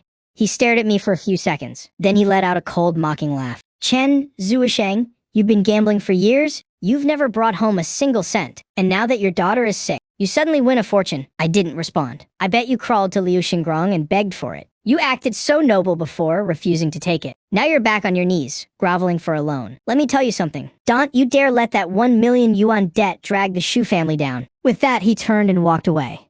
I stood there, watching him leave. Over the next month, Qianqian remained hospitalized. Idiopathic pulmonary arterial hypertension is extremely rare. In this country, we could only rely on imported targeted drugs. Despite our efforts, her condition continued to deteriorate bit by bit. Xu Meng and I took turns watching over her. She took the day shift, and I took the night. When I was tired, I did catch a few minutes of sleep on the hallway chairs. When I was hungry, I did eat the cheapest boxed meals from the cafeteria. The rest of the Xu family never showed their faces. I knew Xu Meng was hurting inside, but she never said a word. Sometimes I'd wake up in the middle of the night and see her slumped by the bed, staring blankly while holding Qianqian's tiny hand. A month later, the Xu family finally showed up. The doctor was finishing an examination on Qianqian. After he was done, the doctor spoke to us. The current medication can only delay the progression of the disease. It cannot reverse it. If this continues, the strain on the child's heart and lungs will only get heavier. The first thing Xu Zhengqi asked about was the money. That 500,000 yuan must be almost gone by now, right? Xu Hai added coldly. Have you figured out how you're going to pay it back? That money wasn't a loan, Xu Ming said. It wasn't a loan, Giyu Manru interrupted. What? Did it just fall from the sky then? Xu Zhengqi stood before everyone, pointing a finger at my face as he yelled. Chen Zuisheng, you liar. You've ruined my daughter and my granddaughter. I suppressed my anger. Dad, keep your voice down. Don't upset the child. You think you're worthy of calling me dad? Just then, the ward door was pushed open. The doctor entered, followed by several specialists. I have some news. The doctor looked toward us. A team of specialists from a top international heart and lung center is about to launch an advanced intervention program here. It combines gene-targeted therapy with the reconstruction of pulmonary microcirculation. Combined with precise targeted regulation, there is a chance to completely reverse the condition. He paused for a moment. Qianqian's vitals happened to meet all the criteria. Xu Meng suddenly gripped my hand. Her eyes were red. But we must start the treatment process immediately. The initial cost is 1 million yuan. I turned and walked out of the ward. At the end of the hallway, I called Gu Weidong. Don't worry about the money anymore. He told me that Professor Robert was someone he'd personally invited from Zurich. Has reviewed your daughter's case and said it's better than expected. The surgical outcome should be ideal. Thank you. I'm the one who should be thanking you. He paused for a moment. My wife and daughter have found a protector in you, Mr. Chen. I will remember this favor. I hung up the phone. I headed back to the payment counter. By the time I returned to the ward door, I could hear Xu Zhengqi's voice from inside. See, the moment money is mentioned, he disappears. Meng, as long as you get a divorce, the Xu family will take care of this. Xu Meng's voice was very soft, but incredibly firm. Mom, Dad, I appreciate the offer, but it's really not necessary. Zuisheng already paid another 1 million yuan deposit the day before yesterday. The room fell silent for several seconds. A nurse pushed the door open to prepare for surgery. She mentioned casually, the child's father just paid another 1 million. It's for post-operative care and imported targeted medications. I stood at the door. I looked at Xu Zhengqi, Giyu Manru, and Xu Hai. All three of them were frozen in shock. The red light outside the operating room was on. Xu Meng leaned against my shoulder. Her body was trembling slightly. I took her hand. Professor Robert is a world-renowned expert in pulmonary hypertension. Has performed 27 of these surgeries. Every single one was a success. Everything will be fine. Xu Hai walked over with a dark expression. Chen Zuisheng, just how much money did you borrow from President Liu? I looked up at him. My business is none of your concern. 2 million yuan. Even if the Xu family sold our house, we couldn't cover that. He turned to Xu Meng. Sis, tell me the truth. Xu Meng was just about to speak. Zhengqi strode over and pointed right at my nose. Why are you asking him? He's only good at lying and gambling. He turned to Xu Meng. Meng, Dad currently has 1 million yuan in savings. As long as you agree to a divorce, I'll transfer this money to you immediately. But tomorrow morning, I was planning to invest this money into the pension mortgage project led by Director Zhou. Giyu Manru stood nearby and explained, the annual return is at least 30%. This is an internal opportunity within the retired officials circle. It's a 10-year contract. After 10 years, not only will the company return the house exactly as it is, but there will also be additional returns on the capital. Director Zhou already said it. This is a national pilot project. There are only a few spots available. Your mom and I figured we'd let the money make money. In the end, it'll all be left to you kids anyway. I looked at Xu Zhengqi. Dad, the model you just mentioned, is mortgaging real estate to a third-party company in exchange for pension funds, right? Xu Zhengqi froze for a moment. His face clearly showed disdain. My old superior personally vouched for it. It's a legitimate company contract, and I've already had a lawyer look it over. What do you know? This is a new scam that's popped up in the last 2 years. These so-called professional companies are usually just shell corporations. Their registered capital is only a few tens of thousands of yuan. Sure, they'll pay the pension on time for the first few months. But by the time people realize what's happening, Both their houses and their money will be completely gone. Director Joe is either being scammed himself, or, well, I haven't even finished. Bullshit. Xu Zhengqi flew into a rage. Our lifelong connections and networks. Is it your place, you drunkard, to point fingers at them? The contract is in black and white. You think the government wouldn't regulate it? I think you're just jealous. Dad. Xu Meng suddenly stood up. Her voice trembled. Take your project and go. I don't need your money anymore. Whether Qianqian lives or dies, I'll bear it alone. Xu Zhengqi's face turned pale. He pointed at his daughter, speechless for a long time. Finally, he flung his hand down. Fine. Don't you dare regret this? Gay Manra's eyes were red as she sighed. Xu Hai wanted to say something but stopped. The whole family turned and left. The area outside the operating room suddenly fell dead silent. Xu Meng slumped down onto the bench. Tears fell silently from her eyes. I gently wrapped my arm around her shoulders. 4 hours later, the operating room light turned off. The attending physician walked out. A smile bloomed on his face. The surgery was a great success. She needs to be monitored in the ICU for 48 hours. But the post-operative prognosis is very optimistic. Xu Meng's legs gave out. I caught her just in time. She covered her face. Tears streamed through her fingers, but this time they were tears of joy. 2 months later, Qianqian was cleared for discharge. Her complexion was much rosier, although she still needed medication and regular checkups. She could already run and jump around. To celebrate her new lease on life, we made a reservation at a newly opened high-end steakhouse. When she was in the hospital, I promised her that once she got better, I'd take her to eat the best steak ever. The atmosphere in the steakhouse was very elegant. Qianqian excitedly swung her little legs in her chair. Xu Meng helped her spread her napkin. All the dishes had been served. I was just about to cut the steak when a sharply dressed young man walked past our aisle. He casually glanced over, and his eyes stopped on Xu Meng. He suddenly froze. Looking at Xu Meng, a look of surprise crossed his face. Soon after, it morphed into a meaningful smirk. He took a few steps closer. His gaze swept over me and Qianqian, lingering on Qianqian for a moment longer. Finally, his eyes returned to Xu Meng's face. I heard you got married, and this is... Xu Meng's fingers tightened slightly. This man was Zhou Feng, the blind date Xu Meng's parents had tried so hard to set her up with back in the day. Seeing him, Xu Meng's body visibly stiffened. Zhou Feng. Xu Meng's voice was a bit unnatural. What a coincidence. Zhou Feng turned to me, sizing me up from head to toe. The scrutinizing look was blatantly obvious. He held out his hand. You must be Mr. Chen. A pleasure.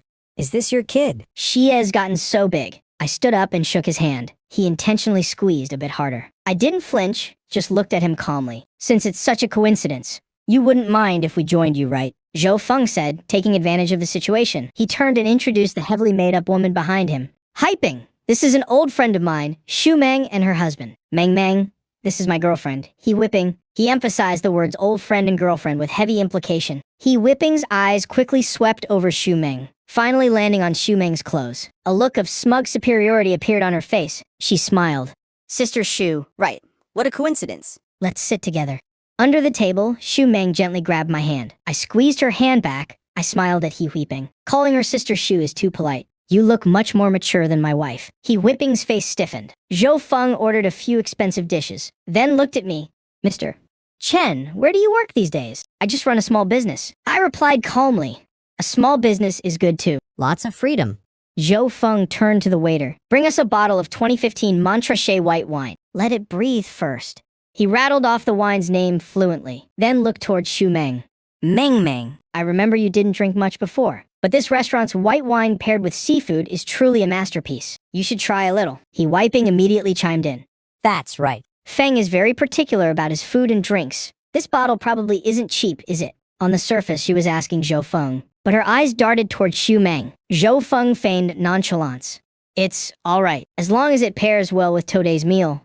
That's what matters. The wine was quickly brought over. The waiter, following proper etiquette, poured a little wine into Zhou Feng's glass for him to taste. Zhou Feng gently swirled the glass, took a sniff, took a sip, let the aftertaste linger in his mouth for a moment, and then nodded. It's good. He put on quite a show throughout the whole process. The waiter was about to pour wine for everyone. I raised my hand and gently stopped him. I picked up the wine glass in front of Xu Meng and said to the waiter, please change this glass. This glass hasn't been chilled long enough. It'll affect the fruity aroma and mineral notes of the Montrachet, especially its relatively delicate structure. The waiter was stunned. He hurriedly apologized and went to get a new glass. I took the new glass. inspected it carefully, and then signaled that he could pour the wine. The calm facade on Zhou Feng's face began to crack. Xu Meng looked at me in astonishment. She picked up her glass and carefully took a small sip. Zhu Feng cleared his throat. Mr. Chen seems quite knowledgeable about wine glasses. However, the characteristics of the Montrachet region are actually more prominent. It achieves a balance between the elegance of Pouligny and the richness of Chassagne. I gave a faint smile. The vintage of this bottle is decent, but if you really wanted to pair it with today's seafood, then actually, the Corton from the neighboring estate, the Corton Charlemagne Dry White. The 2014 vintage would probably complement the structure much better. Zhou Feng's expression faltered. His face darkened as he changed the subject. Meng. I started my own landscaping company 2 years ago, specializing in auxiliary projects for major real estate developments. It's hard work, sure, but the income is pretty good. He held up 2 fingers and wagged them. He Wiping immediately chimed in. Feng is being too modest. He makes over 2 million yuan a year. You know the Xingrong Group, for their high-end real estate properties. We're the ones handling all the landscaping. She looked towards Xu Meng, pretending to care. If you two ever want to buy a house, just come to Feng. He's very close with a lot of developers. He can definitely get you the lowest internal price. I saw Xu Meng's lips press tightly together. Zhou Feng looked at me, pretending to be generous as he waved his hand. Hyping. Don't say that. Meng, it really is time for you guys to upgrade from that old house of yours. If you need help, just say the word anytime. I can get you the internal price. It'll definitely be hundreds of thousands cheaper than the market rate. Xu Meng's fingers clenched tightly under the table. I gently held her hand. No need. If we want a discounted house, I have my own channels. Zhou Feng clearly looked unconvinced. This isn't the time to act tough. I heard money's been pretty tight for you two lately. Saving hundreds of thousands is real money. Why let your pride get in the way? He Wiping immediately echoed him. Exactly. Feng is really close with the bosses at the development companies. All it takes is one word from him. Wouldn't it be better to use the money you saved to buy some nutritious food for your kid? The place you guys are living in right now. Yikes. We genuinely just want what's best for you. His gaze swept over Xu Meng's clothes. Xu Meng's face flushed red. She was about to speak up, but my hand gently held hers back under the table. I picked up my water glass and took a sip. The anger in my heart began to flare up. Today was a day to celebrate my daughter's new lease on life. I didn't come here to listen to you two put on a double act. I was just about to tell them to get lost. Mr. Chen.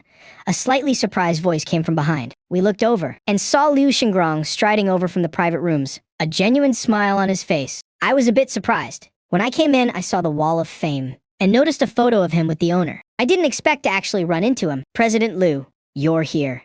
Zhou Feng sprang up like he was on a spring, knocking his chair over with a clatter. A loud crash rang out. His face was full of sycophancy. He bowed and reached out with both hands to greet him. President Liu, what a coincidence. I'm Zhou Feng from the landscaping company. At your company's appreciation banquet late last year, I even offered you a toast. Do you remember me? As he spoke, he even shot us a smug glance. Liu Xingrong frowned slightly. He clearly didn't remember this guy, but his eyes quickly swept past Zhou Feng and landed on me. Out of politeness, Liu Xingrong still reached out and shook his hand. His tone was indifferent. Hello? Just a light handshake like that. But Zhou Feng looked like head just downed a shot of Mao Tai. His cheeks flushed red, and his spine straightened up. However, Liu Xingrong almost immediately withdrew his hand and turned toward me. He strode right past the dumbfounded Zhou Feng and extended his hand to me. Hello, Mr. Chen. What a coincidence. Ever since our last meeting, I've been wanting to get in touch with you, but I was afraid of interrupting your family time. Running into you today must be fate. I stood up and shook his hand. Hello, President Liu. Long time no see. I saw Zhou Feng standing to the side, his eyes wide as saucers. He looked like he'd been struck by lightning, rooted to the spot. The eager smile on his face hadn't even faded yet, now mixed with sheer astonishment. His expression was indescribably ridiculous. He Wiping didn't know who Liu Xingrong was. She only saw her boyfriend being brushed aside, while a fruit seller like me was chatting and laughing with this distinguished man. She pursed her lips and muttered just loud enough to be heard. Wow. Nowadays, even fruit sellers can talk real estate. What a joke. The moment those words left her mouth, the atmosphere instantly froze. Liu Xingrong's smile vanished. His gaze swept over He Wiping, then back to me, his eyes carrying a questioning look. I let go of his hand and said calmly, "They're old acquaintances of my wife. Just ran into them. They're quite enthusiastic too. Heard we wanted to buy a house and insisted on getting us an internal discount for your project." Liu Xingrong was a sly old fox. He understood the situation the moment he heard it. A smile reappeared on his face, but it was now laced with tact and a hint of coldness. He looked at me, his voice booming. "Oh, my brother? Listen to what you're saying." He patted my arm. "With our relationship, if you're buying a house from me, Why even talk about discounts? His gaze shifted to the dumbfounded Joe Feng and he weeping. His smile remained unchanged, but his tone carried a casual, condescending air. My brother's sister-in-law and the little one too. He looked at Qian Qian kindly. Whichever project or house of mine you have your eye on, just say the word. He waved his hand, decisively. I'll just give you one. Those words were like a thunderclap. I saw Zhou Feng's face turn deathly pale in an instant. His eyes bulged as if they were about to pop out of his head. His mouth hung open and his body swayed. He wiping was completely stunned. She looked at Lu Xingrong, then at me, and then at her boyfriend's shell-shocked state. She opened her mouth but couldn't utter a word when Liu Xingrong brought us into his private room. The 3 senior executives inside were clearly taken aback. Liu Xingrong enthusiastically introduced me. This is Mr. Chen Zuisheng, my benefactor. The 3 executives stood up and nodded in greeting, but their eyes couldn't hide their doubt. What kind of benefactor is this young? And he brought his wife and kid along. Liu Xingrong personally poured tea for me. Brother, thank you for the heads up last time. The Kuihu Tiandi project increased in value just like you predicted. Profits are up by 30%. The board of directors just decided to go all in on that area for the next 2 years. I set my teacup down and said calmly, President Liu, the subway extension has been finalized, but Ninghai's focus for the next 5 years won't be in the east. What? The 3 of them exclaimed in unison. Director Wang of marketing frowned. Mr. Chen, What do you mean by that? we've conducted detailed surveys. The land reserves in that area are abundant. Plus, with the support of the subway line, it's definitely a value depression. Director Zhou of the investment department added, the city government's work report also mentioned, expanding the urban framework to the east. The policy direction is very clear. Vice President Zhang didn't say anything, but his eyes clearly showed suspicion. Liu Xingrong leaned forward, waiting for my next words. I looked him straight in the eye. Everything you guys said makes sense, but you've all missed one crucial variable, the anti-corruption campaign. The private room instantly fell silent. The new mayor was transferred from the Nanchang New District of Linxi. That place just went through a massive personnel shakeup last year. If his first fire isn't aimed at cleaning up the bureaucracy, how is he supposed to establish his authority? I lightly tapped my finger on the table. The eastward expansion involves too many things. Land use rights transfers, demolition compensation, project bidding. The water is too deep. During this sensitive time, he won't touch it. On the contrary, my voice was full of certainty. Hell, choose the path of least resistance. The direction that's easiest to generate political achievements. I pointed my finger. The renovation of the old neighborhoods in the southwest, and the expansion of the riverside area, property rights. They are very complicated. As a result, no one dares to casually meddle in it. It has the foundation of a township area, and the advantage of riverside scenery. As long as the policy leans slightly in that direction, its value will instantly skyrocket. As for the east, I shook my head. Right now, that place is like a pressure cooker. Anyone who jumps in could get trapped under the lid, unable to escape. They won't be able to budge for 3 to 5 years. As soon as I finished speaking, the whole room was dead silent. I saw the expressions of those 3 senior executives freeze on their faces. Liu Xingrong's hand, holding his tea, stopped in midair. His eyes shifted from shock to sudden realization. He suddenly recalled that at a banquet a few days ago, a certain leader had casually mentioned upgrading the old neighborhoods. That's also a direction. I turned my head and caught Xu Meng's gaze. Her eyes were wide open, looking at me in utter astonishment. Shocking. Truly shocking, Liu Xingrong muttered, repeating it to himself. Then, he slammed his teacup down and suddenly stood up. He walked around the table, picked up the teapot, and personally poured me more tea, if we only consider the economics. Without taking politics into account, then it'd truly be a reckless fool.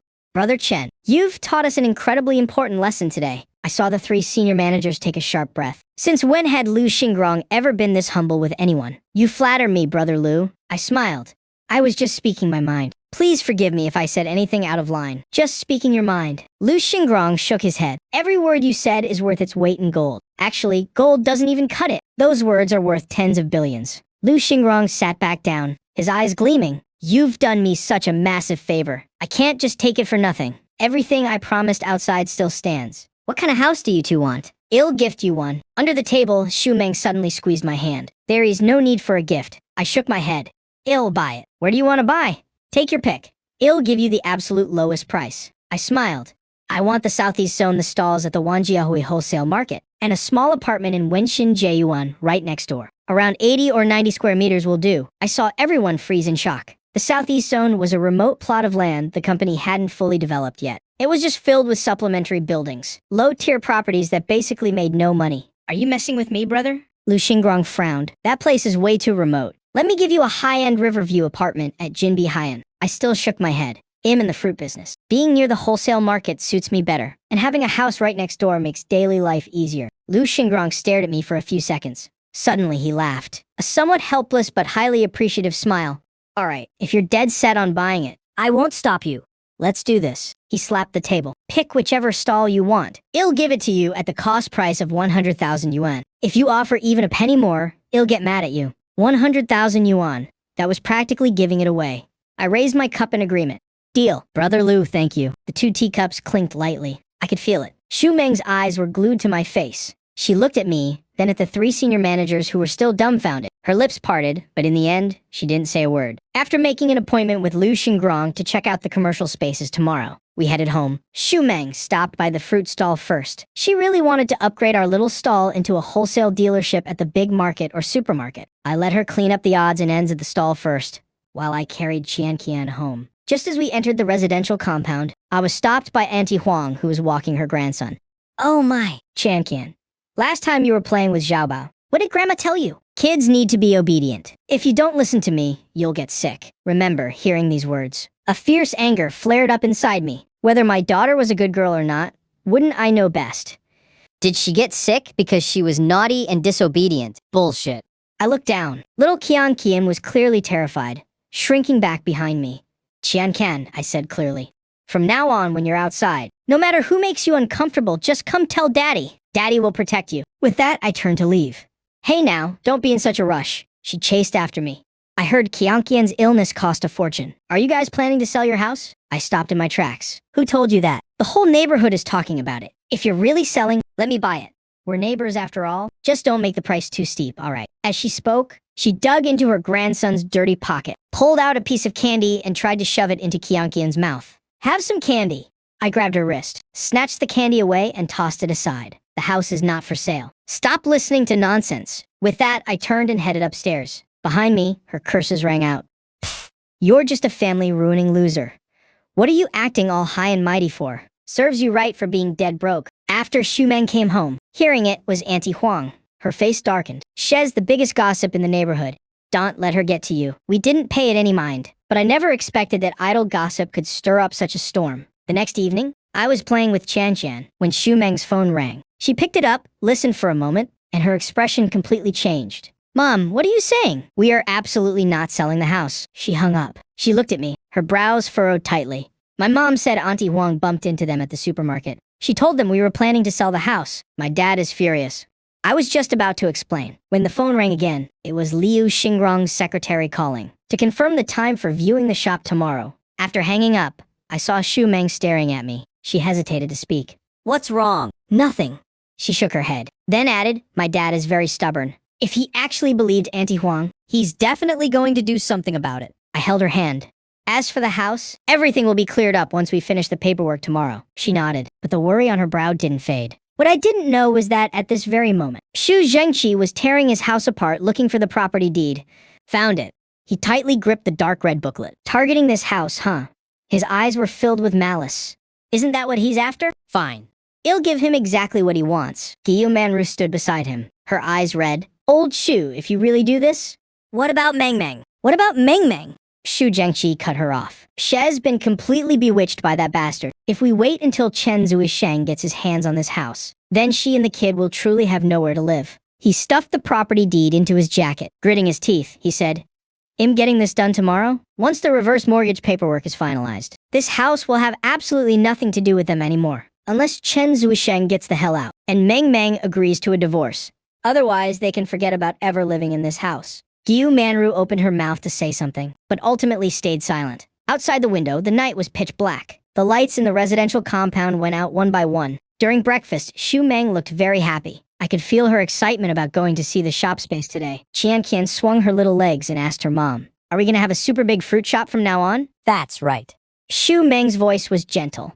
Qianqian can eat whatever she wants. Yay. The fragrant aroma of porridge mingled with the smell of fried eggs. Simple, yet peaceful. But it didn't last long. Bang, bang, bang. Heavy.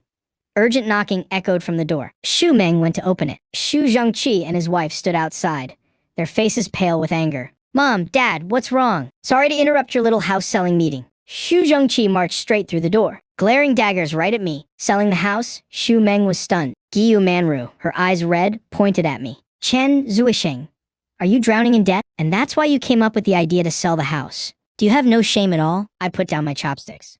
Mom, Dad, you've misunderstood. I don't owe any money and am not selling the house. Shut your mouth. Shu Zhengqi roared, cutting me off. Is there a single word of truth that comes out of your mouth? He turned to look at Xu Meng, his voice rising sharply. Meng, you have to divorce him. Divorce him right now. He's 2 million yuan in debt. He's even about to sell the house. If you don't divorce him, are you planning to drag Qianqian out to sleep on the streets? Xu Meng panicked.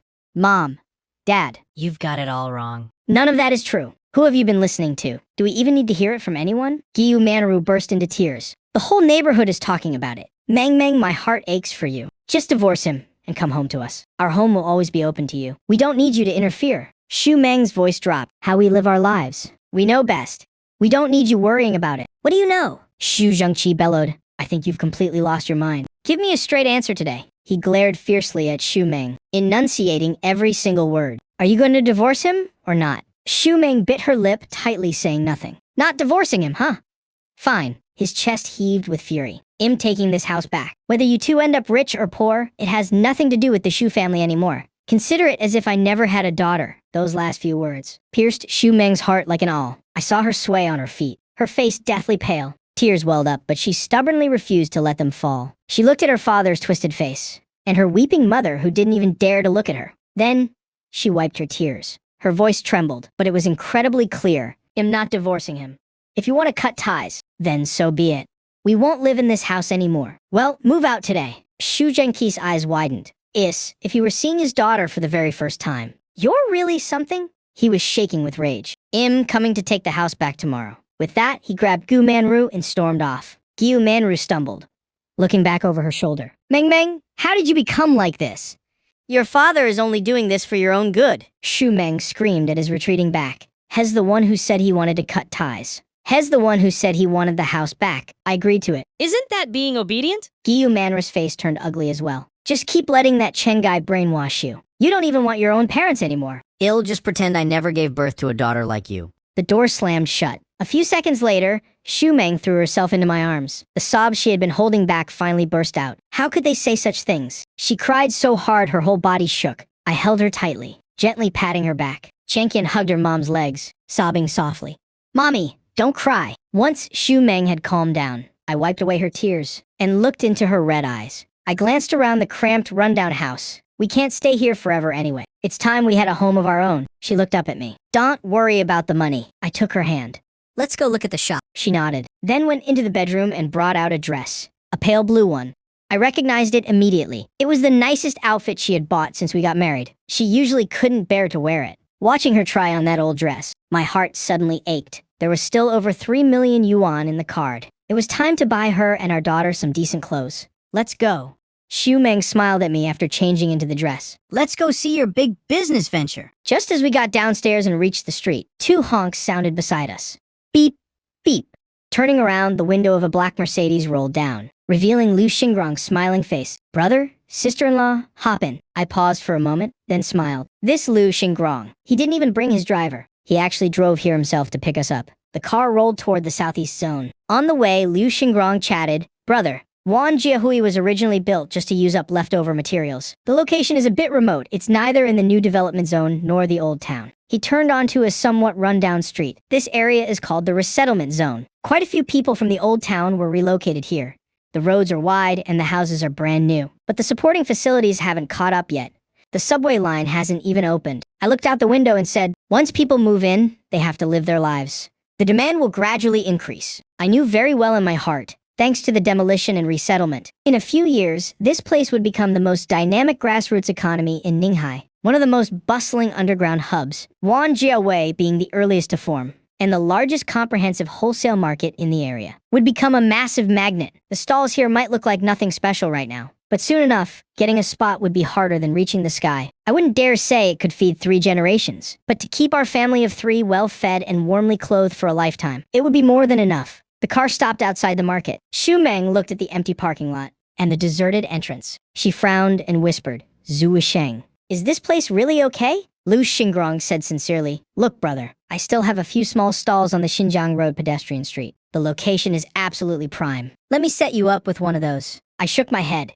The consumer demographic on Xinjiang Road doesn't suit us, but here is perfect. Don't let its current emptiness fool you. In the future, this place is going to boom beyond imagination. On Liu Xingrong's face, a smile bloomed, but his eyes revealed his doubt. I casually dropped a hint. Brother Lu. Don't be in a rush to transfer your shares in Wanjiahui. If any minor shareholders want to pull out, buy up all their shares. In the future, this southeast zone and Wanjiahui will be a treasure trove laying golden eggs. Every inch of land will be worth its weight in gold. Liu Xingrong's eyes narrowed. Brother, are you serious? I looked him straight in the eye.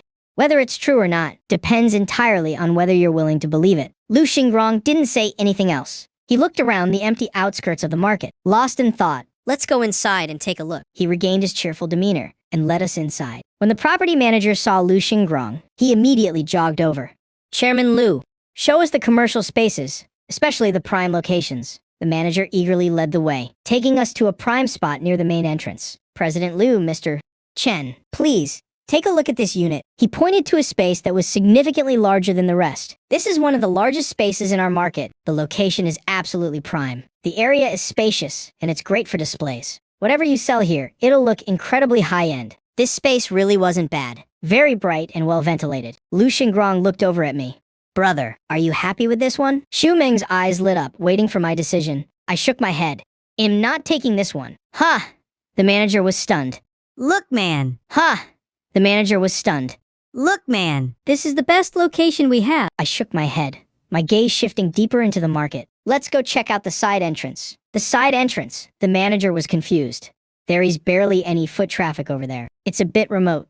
Just lead the way. We walked to the northwest side entrance. This area was near the freight corridor and right on the edge of the parking lot. Foot traffic was extremely sparse. Most of the spaces near the side entrance were empty. The glass was covered in a thick layer of dust. My eyes landed on an inconspicuous stall. It wasn't directly facing the side entrance, but was recessed slightly inward. There was also a load-bearing pillar right next to it. Right then, I pointed at it. Seeing this stall, Xu Meng couldn't help but speak up, looking at the deserted surroundings, then at the stall hidden behind the pillar. Her face was full of doubt. Liu Xingrong also frowned.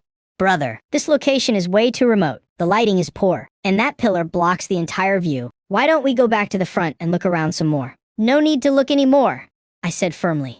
This is the spot. Why this spot? Xu Meng asked softly. I lowered my voice. Because of the feng shui. Good feng shui. I pointed at the load-bearing pillar. Look at this pillar. In feng shui, it represents a solid backing. The stall being recessed inward helps gather energy and store the wind. Once wealth flows in, it won't easily scatter. I pointed toward the freight corridor outside the side entrance. The passing vehicles represent motion. Our spot represents stillness. Motion and stillness combined, creating endless growth. Xu Meng was dumbfounded hearing this. Liu Xingrong didn't know whether to laugh or cry, and didn't try to persuade me anymore. Alright, since you've got your heart set on it. It was him. He told the manager, take this unit and get the contract ready. He didn't even go back to the office. Instead, he had the manager bring the contract to the Mercedes. Right there in the car, Tu Meng and I signed the lease agreement. A 30-year term with an option to renew. The total rent was 100,000 yuan. At this price, it was basically a gift. Tu Meng held the contract, giving the most relieved smile Shed had all day. Zua Sheng, where are we going now? The shop is settled, so let's look for a house around here. If we find one we like, we'll buy it. At the mention of buying a house, Tu Meng's eyes lit up. That's right. Buying a house. Liu Xingrong chimed in. Brother, you want to buy a house nearby? Easy. There's Yuejintai nearby, and Dongmen Mingzhu. They're both developed by my company or partners. Whichever one you set your sights on, it'll give you the lowest price possible. I shook my head. No need for those places. Let's just go check out Wenshin Jiayuan. Wenshin Jiayuan. Liu Xingrong was stunned. That's a resettlement area from a few years ago. It was sold out and handed over a long time ago. Now it's mostly secondhand sales. I knew what he meant. He could influence the price of new houses. But for secondhand ones, it's hard to directly affect the price. I smiled slightly. I knew whether it was new or old didn't matter. As long as the location was right. Liu Xingrong made a phone call. Less than 15 minutes later, a white commercial van drove up. The door opened. A man in his 40s stepped out. He had a bit of a beer belly. President Liu, what brings you here in person? He trotted over, reaching out both hands. Then he turned to us. My name is Zhu. Zhu Fulai. Fulai Real Estate. Whatever President Liu asks, he'll handle it. Liu Xingrong nodded slightly. Old Zhu, this is Mr. Chen, my brother. He wants to see some houses in Wenshin Jiayuan. Got anything suitable? Of course, of course. Zhu Fulai patted his chest confidently. Since President Liu spoke up, the brokerage fee is waived. Consider it a gesture of friendship. There are 4 units for sale in Wenshin Jiawan right now. We went to see them one by one. The first 3 were quite ordinary. The last one was on the top floor. As soon as the door opened, sunlight flooded the entire room. It was a shell unit with concrete floors and bright, clean white walls. Tu Meng walked into the living room. The view at the end suddenly opened up. Outside was a terrace, about 90 square meters in size. Zhu Fulai stepped closer to explain, Mrs. Chen. Technically, this terrace is a common area, but look at the layout. This is the only unit on the top floor. Outsiders can't just wander up here. If you enclose the entrance, it's essentially your own private garden. Tu Meng didn't say anything, just stood in the sunlight, looking out at the open space. I stepped forward. If we enclose this area, we can put up a trellis for climbing roses over there, and build a flower bed for hydrangeas here. In the southeast corner, we'll put a rattan table and 2 chairs. On summer nights, we can sit here, drink tea, eat watermelon, and watch the stars. Tu Meng turned her head to look at me. She didn't say a word, but her eyes were slightly red. The house was 120 square meters. With the terrace, the total usable space was 180 square meters. I looked at her. Meng, do you like it? She didn't answer immediately, just looked around for a long time. Then, she gave a slight nod. Lu Xingrong immediately spoke up. Brother, let's lock this one in. Don't worry about the renovations. I'll take care of it. He waved his hand dismissively. This project was developed by my company. We have all the blueprints ready. I'll have someone enclose the balcony, open a door from the living room, install a spiral staircase outside, and add a glass roof on top. We have the materials in the warehouse. I'll get it done for you while I'm at it. Tu Meng asked, how much will that cost? Oh, please. Lu Xingrong laughed brightly. Sister-in-law, don't mention money to me. A little decoration like this is just a small favor. He had decided I was someone worth befriending. I didn't stand on ceremony. All right. Thank you, Brother Liu. Zhu Fulai was about to finalize the deal for this unit. President Zhu, I turned to him. I'll take all 4 units. What? Zhu Fulai was stunned. Tu Meng whipped her head around, looking at me in disbelief. Lu Xingrong was also surprised. Brother, do you think the space isn't enough? I have a 300 square meter villa over at Yuejingtai. There is no need for this. I smiled and waved him off.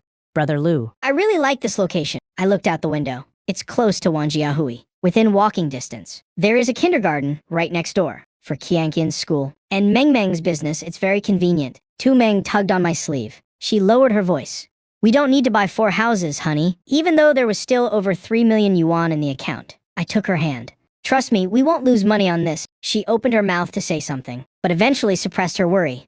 I turned back to Zhu Fulai. President Zhu, please prepare the contracts for all 4. The total for all 4 was just a bit over 2 million yuan. There was still over 1 million left in the account, enough to start the shop and keep the capital flowing. The contract signing went smoothly. Moving was even smoother. Lu Xingrong made a phone call. Half an hour later, the moving truck arrived. 3 young men finished moving everything before noon. The top floor needed renovations. So we stayed temporarily in a unit on the 5th floor. The previous owner had never lived there. It only needed a simple cleaning. With a new set of curtains, the house was sparkling clean. Tu Meng placed the pothos plant shed raised for years on the windowsill. Chan Qin kicked off her shoes and ran around happily on the new floor. She ran from room to room, like a little bird chirping with joy. Mommy, is this room mine? Daddy, are we gonna live here from now on? Tu Meng sat on the sofa that Lu Xingrong had just gifted us. He said it was a floor model from the warehouse, but it was actually brand new. Even the plastic wrap hadn't been removed. She looked around, watching her daughter run and play. Her gaze was a bit dazed. Yesterday, she was still squeezed into that dark, damp, dilapidated house. This morning, she was still in a heated argument with her parents. Now, she was sitting in a spacious, bright new home. She already had a commercial stall under her name, and 4 houses under both our names. That top-floor apartment with the terrace was waiting for us to turn it into a garden in the clouds. It happened so fast, it felt like a dream. Sunlight streamed in through the window, in her slightly moist eyes. Tiny glints of light reflected. I saw how moved my wife was. In that moment, I felt that spending over 2 million yuan was worth every penny. 0.2 million yuan for 4 houses. I knew deep down just how valuable this investment was. In just 1 year, the educational landscape of Ninghai would undergo a seismic shift. A former leader in the capital, originally from Ninghai, was about to retire from an important position. He had lived a life of integrity, but for this one time, he took the initiative to propose a plan. He wanted to leave something behind for his birthplace. Not just a school in name only, not just a donation for construction, but something real. Bringing the best educational resources from the capital, the North China affiliated primary school, to Ninghai, and the location chosen for the branch was the vacant lot right next to Wenshin Jiyuan. For the first enrollment of the North China branch in Ninghai, everyone would be fighting tooth and nail to get in. The school district boundaries perfectly encompassed the entire Wenshin Jiyuan area. Overnight, this resettlement area that everyone looked down on was completely transformed. It became the most sought-after top-tier school district housing in Ninghai. Property prices skyrocketed like a rocket. The old neighbors who received resettlement housing years ago accidentally became filthy rich for the second time. Some sold one house, and it was enough for their son's down payment in Shanghai. Some took the old house they'd lived in for half their lives and traded it for cold hard cash. The elderly couple then traveled the world. For those 2 years, all of Ninghai talked about Wenshin Jiyuan. Some were admiring, some were green with envy, some regretted not buying sooner, some were stomping their feet in frustration. Every kind of emotion was on display. And right now I have 4 units in my hands. When the price hits its peak, I'll choose the right time to sell 3 of them, keeping 1 to live in. By then, forget about never worrying about money again. Even if Meng Meng decided to retire and enjoy life right now, she would live a life of leisure and comfort. Of course, if I wanted to make even more, with the information and capital I have, I could easily sweep up a few more nearby neighborhoods, but there's no need. Having been reborn once, I've come to realize that money is something you can never finish earning. Money is something I spent my whole life on, building a $100 billion fortune from scratch. But in the end, what did it matter? In this life, having enough money is fine. My daughter's smile, my wife's gaze, the peaceful moments when the family gathers for a meal. These are the things that are truly real to me. Tu-hai sat in his car for nearly 20 minutes. The phone clutched in his palm was burning hot. Finally, he started the car. His father had roared so fiercely over the phone that if he really didn't show up, he feared he might never be able to go back to that home. The car wove through a few turns and stopped under that familiar old apartment building. He took a deep breath, went upstairs and knocked on the door. No one answered. He knocked again, but still no movement. He went back downstairs and ran to the fruit stall at the end of the alley. The stall was empty and had been cleared out. Even the old electronic scale was nowhere to be seen. The auntie selling vegetables next door poked her head out and recognized him. Oh, little two? Looking for your sister? Yes. Did my sister's family move away? They moved out around noon. The auntie's voice was loud and clear. A big truck came. A few young men were working away, and in no time they cleared everything out. I was wondering about it myself. They've been here for over 10 years. How could they just move like that? Tu-hei's head began to throb. Where did they move to? I wouldn't know that. The auntie shook her head. Didn't your sister tell you? Tu-hei didn't answer. He stood before the empty fruit stall, clutching his phone motionless for a long time. All of this was what Tu-meng heard over the phone later, and what I pieced together from her fragmented stories. That night, her phone rang. She answered and listened for a few moments. Her expression changed immediately. Without a word, she handed the phone directly to me. I took the phone. I heard Tu Zhengqi's commanding voice on the other end. He sounded incredibly arrogant. Chen Zuisheng, listen carefully. That house was allocated to me by my unit. The ownership is in my hands. I've already invested it into a reverse mortgage project for my retirement. I'm going to process the paperwork tomorrow. Unless you divorce Meng Meng. Don't even dream of staying in that house anymore. I held the phone in silence for 2 seconds. Then I said, Dad, we've already moved out. The other end went silent for 2 seconds. Moved out. Yes. We moved this afternoon. The house is empty now. You can come and take it back whenever you want. Another long silence. Then the call was cut off. I handed the phone back to Tu Meng. She looked at me, her eyes rimmed with red, but she didn't cry. Her voice trembled slightly. They really mortgaged the house. Yeah. She lowered her head. She gripped her phone tightly. She didn't say a word for a long time. Then she looked up at me and forced a smile. Forget it.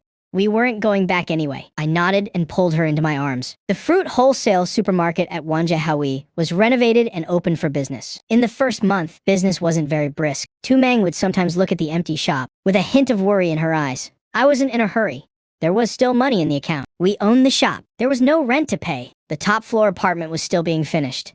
Life is meant to be lived day by day, not in a rush. A month later, Liu Xingrong called. He said the renovations were complete. We went over for the final inspection. The moment we stepped inside, Tu Meng stood frozen in place. The wall between the living room and the balcony had been completely knocked down. Liu Xingrong had actually installed a set of floor-to-ceiling sliding glass doors. Right now, the doors were wide open. Sunlight from the balcony flooded in, filling the entire room with a golden glow. The balcony had been transformed. The concrete floor was covered with rot-resistant outdoor wood.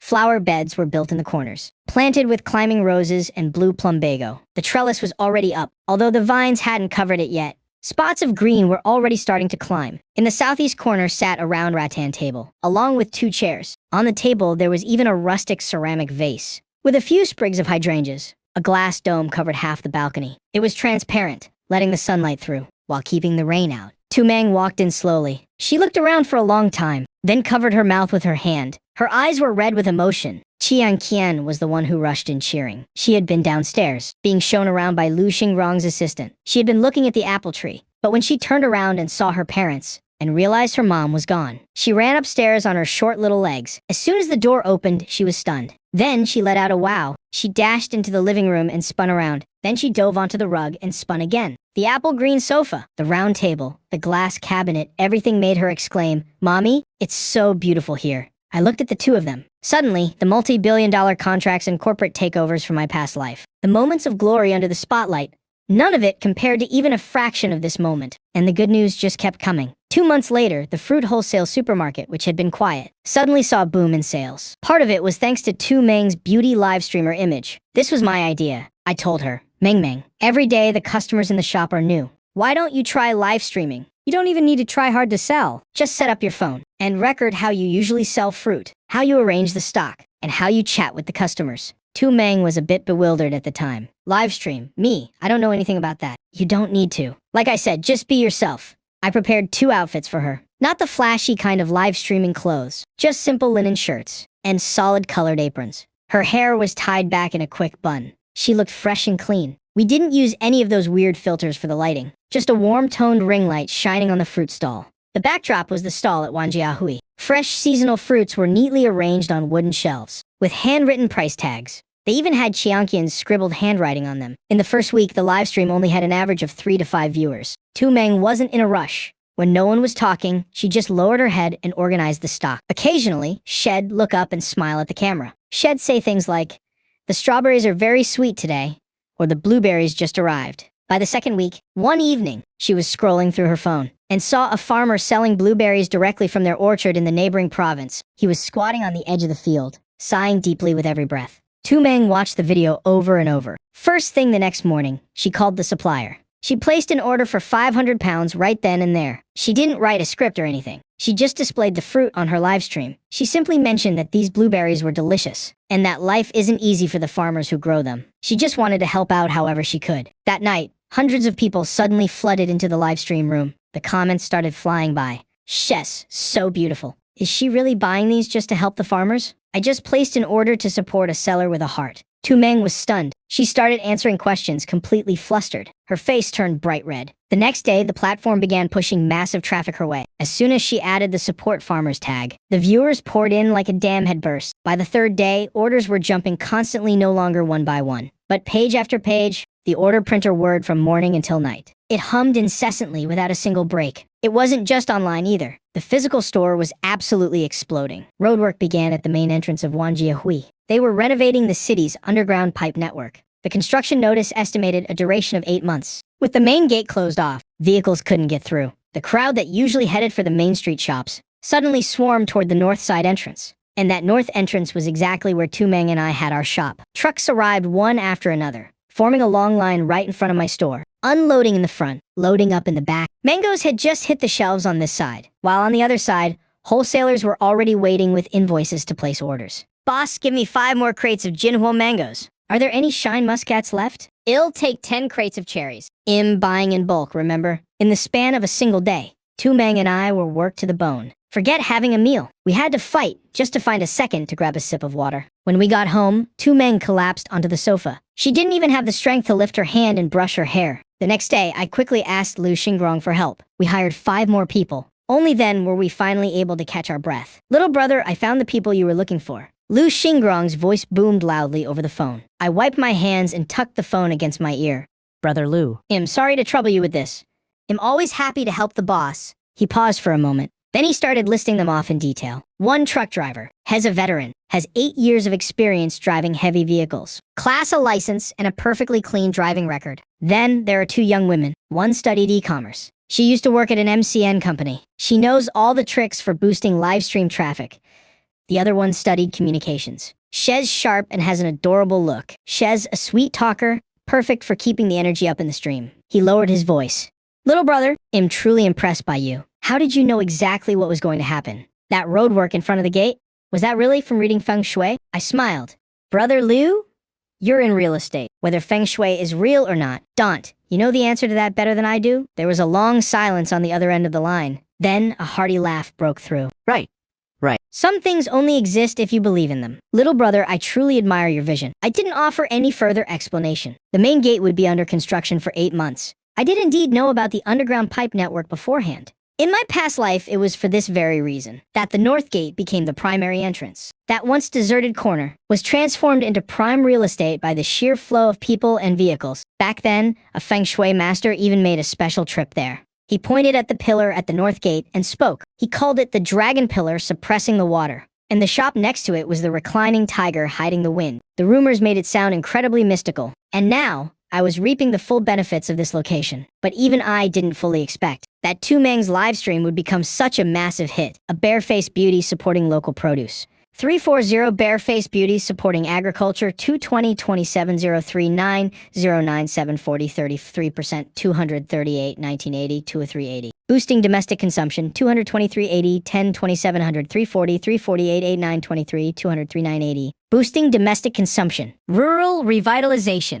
Meng checked every box that the brands wanted to promote. The traffic poured in like a flood, all focused on her. Sometimes during a rare, quiet moment, she would sit dazed by the display shelves.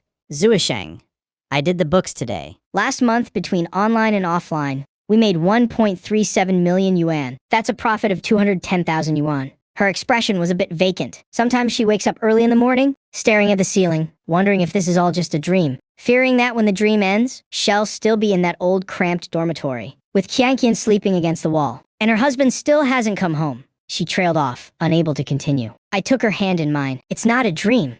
And even if it were, it's a dream we built with our own 2 hands. She looked up at me. Her eyes were slightly rimmed with red. I had to find a way to distract my wife. Meng, making money isn't the most important thing for us right now. Right now, making money isn't our top priority. She tilted her head and looked at me. I said Qianqian has a follow-up appointment at the hospital next month. Plus, she's starting to get homework from preschool now. Meng was silent for a few seconds. Are you saying I'm not spending enough time with her? I'm saying that we aren't short on money anymore. I looked directly into her eyes. What we're missing is being there to watch her grow up. She took a deep breath. I know, but I just can't seem to stop. Sometimes I feel like if I stop, all of this will just vanish. It won't go anywhere, I said with a smile. But she suddenly frowned. She said, seriously?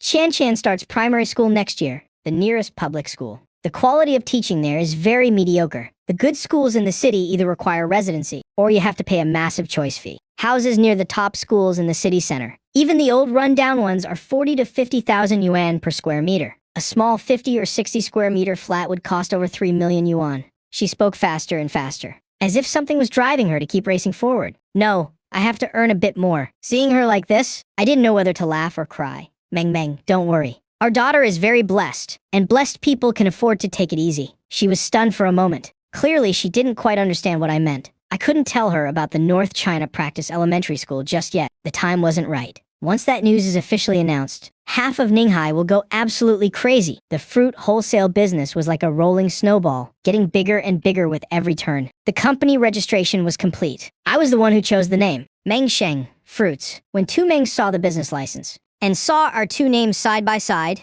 a faint smile touched her lips. It's official now. I suggested to my wife that we should offer higher wages. She nodded and adjusted the salaries up a level. Operations at the shop became much smoother. The 2 of us finally didn't have to be at the store every single day, especially the live stream room. The young staff members picked things up very quickly. Meng only appeared during specific time slots, but every time she went live, the comment section would explode. The title, Fruit Beauty. I'm not sure when it started, but it spread far and wide. That afternoon, Meng's phone rang. After she hung up, she told me, the management of the old market notified her to come and collect her deposit. How much? 2,000 yuan. I laughed. That's not even half of what we make in a day now. Still, we can't just leave it. Why give the management a freebie? She gave me a playful glare. Then she started putting on her shoes. 20 minutes later, Meng was standing at the entrance of that familiar alley. The rundown little fruit stall had a new owner. The new sign they'd put up looked very bright. She stared at it for a few seconds. She shook her head and turned toward the management office. All of this was what she told me. After she returned home, inside the management office, as soon as Manager Zhou saw her, he became so enthusiastic, it was like he was a different person. Once the paperwork was done, Manager Zhou pulled her aside to chat. He asked where we were living now. Meng blurted out, near Wanjiahui, in Wenxin, Jiayuan. Manager Zhu's eyes nearly popped out of his head. Wenxin Jiayuan. You guys are living in Wenxin Jiayuan. Tu Meng was confused. Why? What's wrong? Manager Zhou didn't answer. He turned around, found a document, and slapped it down in front of her. It was a copy of an official document with a red stamp. The title was very long. Tu Meng's eyes caught a few keywords. North China Affiliated Elementary School. Site selection, Hainan Gaoyu Complex. School District Division, Naihuang Yixia District. Wenshin. Her gaze moved down one line. There it was. Wenxin Jiayuan has been included in the school's enrollment zone. Below that was some small print. The announcement date was 3 days ago. What does this mean? Tu Meng didn't react immediately. Sister Zhou, who was standing nearby, started rambling. Your area is a top-tier school district now. The North China Practice Elementary School is moving there. That's the best school in all of Ninghai. Those old houses in Wenxin Jiayuan that nobody wanted before. Guess how much they're going for per square meter now? Tu Meng's mouth hung open, but she couldn't find the words. 130,000 yuan. Sister Zhou held up her fingers. 130,000, and people are still fighting to buy them. She assumed Tu Meng was just a renter. Her face was full of pity. Oh dear, if only you'd bought a place there sooner. Renting is just paying off the landlord's debt for them. Those owners are making a fortune now. Think about it. 130,000 per square meter. Even a small 100 square meter flat is worth over 10 million yuan. Tu Meng froze. Over 10 million yuan. Wenxin Jiayuan, 130,000 per square meter. The complex where she owned 4 houses. 4 whole houses. She told me later that at that moment her legs went completely weak. She had to lean on the table just to slowly sit down. Sister Zhou was startled. What's the matter? Your face is as white as a sheet. Are you feeling all right? Tu Meng shook her head. She opened her mouth to speak, but her voice was trembling. Sister Zhou, how much did you say the houses in Wenxin Jiayuan are worth now? 130,000 yuan. Why? Tu Meng didn't say another word. She just sat there, dazed, staring at the stack of documents on the table. She didn't move an inch. Then, she dialed my phone number. When my phone vibrated, I was in the shop checking the inventory list. The screen showed "Dear Wife," so I picked up. There was no sound from the other end. Meng Meng. Zuisheng. Wenxin Jiayuan. It's up to 130,000. I froze. The North China Affiliated Elementary School is right next door. The school district policy has been implemented. 130,000 yuan per square meter. I leaned back against the shelf. I was actually a bit surprised. In my past life, this news wasn't announced until a year later. In this life, it's half a year early. Meng Meng, come home first. Well, go check with the real estate agent. She gave a soft okay and then paused. Zuisheng, when you bought those 4 houses, did you already know something? I smiled. How could I have known? If I had known beforehand, I would have borrowed money to buy up the whole complex. Why would I even bother opening a fruit shop? There was silence on the other end for a few seconds. Then she gave a soft She hung up and rushed back, but someone else had already beaten her there. A black Mercedes was parked right in front of the shop. Lu Xingrong strode inside.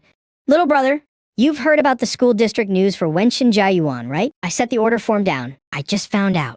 I was away on business. I came straight here the moment I got off the plane. He leaned in close and lowered his voice. Little brother, tell me the truth. Did you know about this policy beforehand?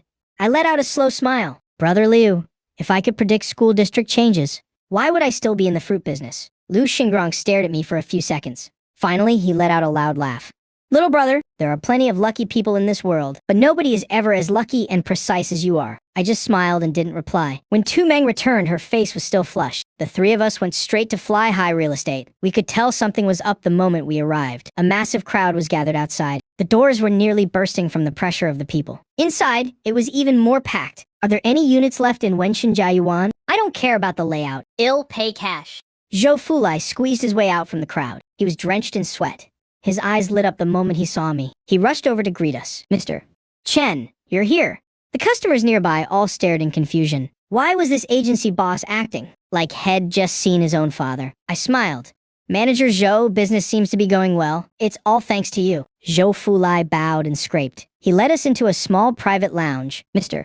Chen, are you here to sell today? Zhou Fulai's eyes were sparkling. The units in Wenxin Jiayuan, those ones? Tu Meng bit her lip. The one on the 5th floor, and the one on the 3rd floor. We're keeping the penthouse for ourselves.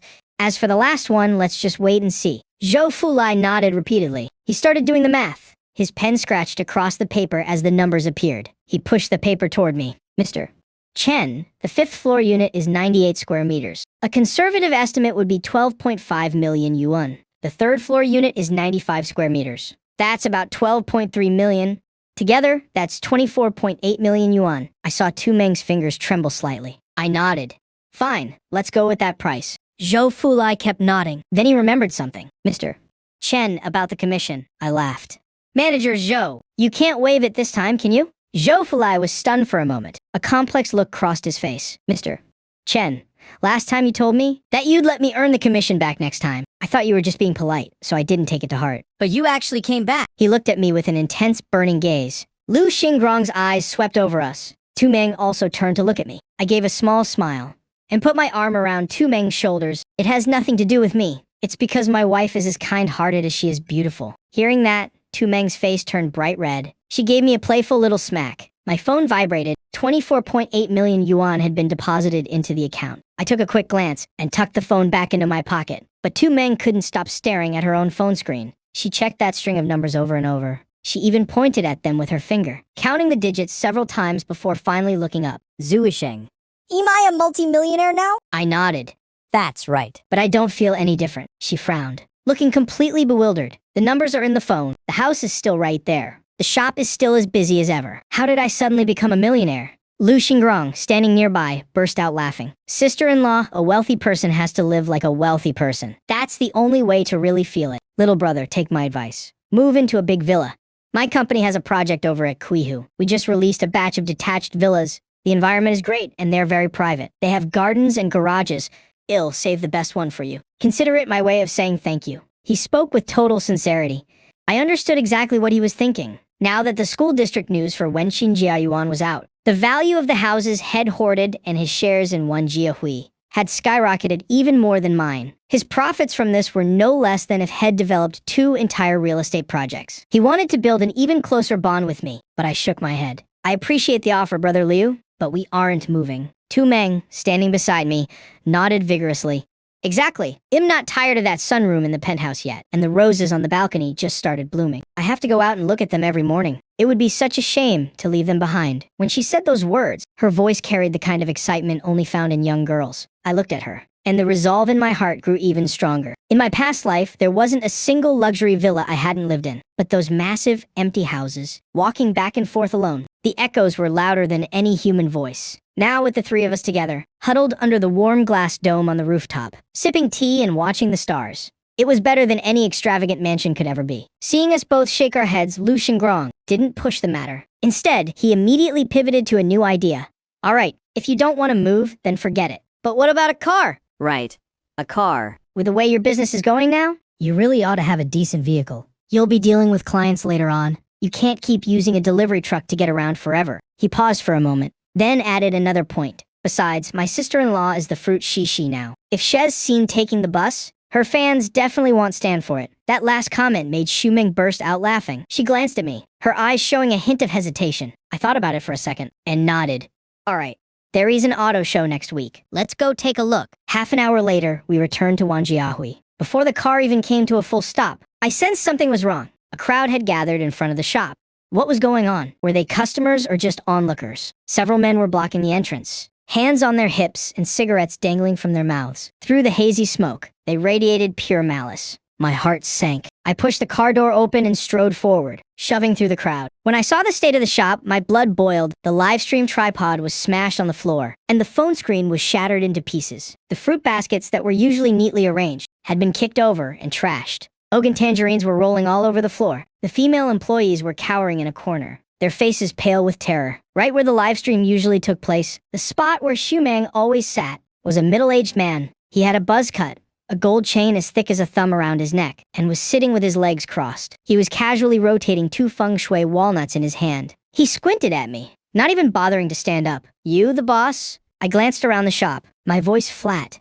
What do you want? The buzz cut man tisked, slamming the 2 walnuts onto the table. Let me introduce myself. The name's Brother Yong. I run a trading company, and am looking to expand lately. I've got my eye on this spot of yours. He stood up and got right in my face, looking me up and down.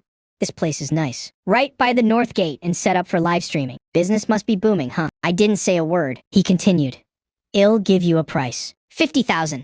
Take it and go open your shop somewhere else. I'm taking over this lease. He patted my shoulder. Kid, give me some face here. Pack up and get out today. I looked down at the spot where he had patted me, then looked back up. Brother Young, was it? This shop isn't for sale. Brother Young glared at me. Kid, maybe you didn't hear me right. I said, give me some face. Are you gonna take it or not? I let out a cold laugh. Just then, the car door behind us opened. Lu Xingrong strode over. Who's causing trouble here? Brother Young turned around, his eyes narrowing. A sycophantic smile instantly plastered onto his face. Oh, look at that! Chairman Lu. What brings you here? Chairman Lu, what brings you here? Is this little shop under your protection? Lu Xingrong walked up to my side and scoffed. Protection. I'm the one who developed this entire Wanjiahui complex. It's my property. I'll give it to whoever I damn well please. He took a step forward. Who the hell do you think you are? Coming onto my turf to play gangster. Brother Yong's expression shifted rapidly, his jaw tightening.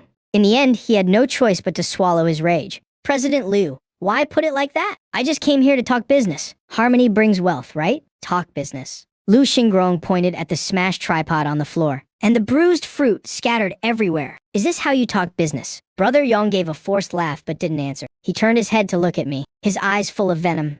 Fine. Kid, since President Liu is here today, I'll give him face. He walked to the door, then looked back one last time. But you'd better think long and hard about whether someone can protect you for the rest of your life. He waved his hand dismissively. The men followed him and vanished into the crowd. Silence returned to the shop. The young girls couldn't hold it back anymore and burst into tears. Xu Meng rushed in from outside and threw her arms around me. Are you okay? I'm fine, I said, patting her back while staring out the door. Lu Xingrong spoke up.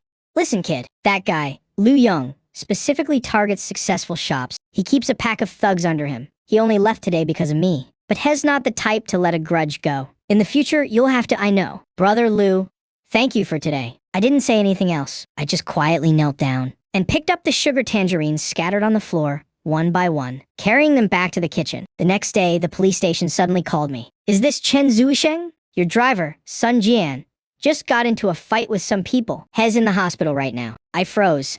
A fight. It's about old Sun. You should come down here. Xu Meng and I rushed to the hospital. We found the ward, and when I pushed the door open, I saw old Sun lying in bed. His head was wrapped in gauze, and one of his eyes was a bruised purple mess. Swollen so badly it was just a tiny slit. A woman was sitting on a chair by the bed, her eyes red from crying. That must be his wife. 2 police officers were standing by the window. One was taking notes, while the other watched me with his arms crossed. When old Sun saw us, he struggled to sit up. I moved quickly to press him back down. Don't move. What happened? Old Sun opened his mouth, but no words came out. His wife's tears started flowing again, her voice choking up. Boss Chen. My husband would never go looking for trouble. He's an honest man. I know. I looked at old Sun. Brother Sun, take your time. Tell me. Old Sun took a ragged breath and began to recount what happened today. He had just finished loading a shipment of dragon fruit. As he was driving out of the market gates, a group of men suddenly swarmed out from the sidewalk. They were armed with clubs and bricks, without a single word. They started smashing the truck. Some of them even climbed into the back and threw all the freshly loaded dragon fruit onto the road. Crate after crate was smashed to pieces on the pavement. Old Sun was a veteran. He jumped out of the truck and managed to take down 2 of them, but there were just too many of them. No matter how good he was at fighting, he couldn't fend off 7 or 8 guys surrounding him. He took a heavy blow to the back of the head. Before he passed out, he saw them destroying the rest of the goods and slashing the truck's tires. By the time he woke up, he was already in the hospital. When old Sun finished, he gritted his teeth so hard. His jaw muscles bulged with fury. I walked out of the room with the 2 officers. Officer, about this. I said, handing over a cigarette. Officer, about this. I said, handing over a cigarette. The older officer took it. He put it in his mouth but didn't light it. That driver of yours, is he a veteran? Yes. He's never been the type to start trouble. The officer nodded. Those guys were fast. By the time we got there, all that was left was a pile of smashed fruit. Their license plates were covered up, and the surveillance cameras only caught a few blurry backs. We couldn't see any faces. So what happens now? A case has been opened, the officer said, glancing at me. But you know how it is. Unless there's a major organized crime sweep, cases like this are hard to solve. I understood. I walked back to the door of the ward. Xu Meng happened to be coming out. She had already given old Sun's wife 8,000 yuan. She told her to let old Sun focus on recovering. The shop's losses didn't matter. He should only come back to work when he was fully healed. During his recovery, his full salary would still be paid. Old Sun's wife followed her out, clutching Xu Meng's hand. Too moved to even speak. As we walked out of the hospital gates, Xu Meng asked me what the police said. I told her the case was filed, but catching them would be difficult. She frowned. Then what do we do? Should we ask Liu Xingrong for help? I shook my head. No need to involve him. The law has its ways, and the underworld has its own rules. Don't worry. I'll handle this. I called Gu Weidong. At noon the next day, a black commercial van pulled up in front of the shop. The driver got out and opened the door. With the utmost respect, Xu Meng watched from a distance, looking a bit uneasy. I didn't explain much and just got in the car. The van twisted through several alleys and stopped at the entrance of an old neighborhood. The alley was deep, lined with old-style residential buildings, with peeling walls. We walked all the way to the very end. There was a noodle shop there. The sign was famous, though the characters had almost completely faded. I pushed the door open and went in. There were only 5 or 6 tables inside. Only one person was sitting at the very back. Weidong was hunched over, eating noodles. When he saw me, he pointed to the chair next to him and told me to sit. Want some? I glanced at his bowl. The color was dark and unappealing, and the noodles were unevenly cut. No thanks. He looked up at me. You're certainly blunt. If it's not good, why eat it? He stared blankly for a moment, then laughed. Chen Zuisheng, I can't tell if you're confident or just arrogant. He set his chopsticks down. But you're right. It's not good at all. But years ago, this stuff saved my life. I listened in silence as he told his story. During those specific years, my parents were persecuted because of their overseas connections. My sister and I were left with no one to care for us. We nearly starved to death. An old neighbor would bring us a bowl of these noodles every day. He poked at a few strands with his chopsticks, buckwheat mixed with elm bark flour. Hard to swallow, but it kept us full. Later, after I made it big, I went back to find that neighbor, but they had passed away long ago. He paused for a beat, but I still come here for a bowl every now and then, just to remind myself where I came from. I looked at the bowl of noodles and stayed silent for a few seconds. Brother Gu, let me say something that might be hard to hear. Eating well is the best way to honor the past. He looked up. You think eating like a pauper every day means you haven't forgotten your roots? I shook my head. That's just making yourself feel virtuous. If you really want to honor your roots, then eat the best food, wear the finest clothes, and live the best life possible. Do it so that the starving child you once were can see that we survived and that we're living better than anyone else. Weidong stared at me for several seconds. Fair point. He wiped his mouth. His expression returned to normal. Let's talk business. That Liu Yang is just a small fry, but the man behind him is Lai III from Changjiang Company. Lai III spent his early years in the underworld, but he's cleaned up his act and even got a seat on the District Political Consultative Conference. Guidong looked disdainful. I remarked, Hez already made it to shore, yet Hez still that arrogant. Hez not his own master. Guidong leaned back in his chair. Hez just a knife in someone else's hand. It's not that he wants to be arrogant, it's that, if he isn't, he'll be replaced by a sharper knife. I nodded. So, he hasn't truly made it to shore yet. Guidong smiled. I'll take care of this for you. Thanks. Don't thank me yet. He looked at me. Next week is my daughter's birthday. I'm planning a small party. Bring your daughter along. I looked at him. The father-daughter relationship is going well. I take it. A flash of tenderness crossed Gu Weidong's face. Thanks to your information. After I brought Nuanuan back, I've put a lot of effort into being there for her. I've put all my outside work on hold lately, just to stay home and play with her every day. He paused.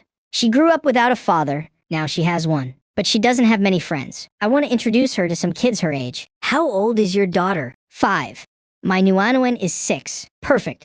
They can play together. He looked at me. Bring your wife and daughter over next weekend. I nodded.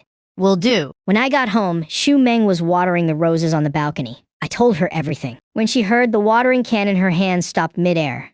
Gu. Guidong. The friend you mentioned last time. That's the one. Xu Meng was clearly getting nervous. What's his family like? What should I wear? What should Qian wear? Do we need to bring a gift? I couldn't help but laugh. Meng, don't be so tense.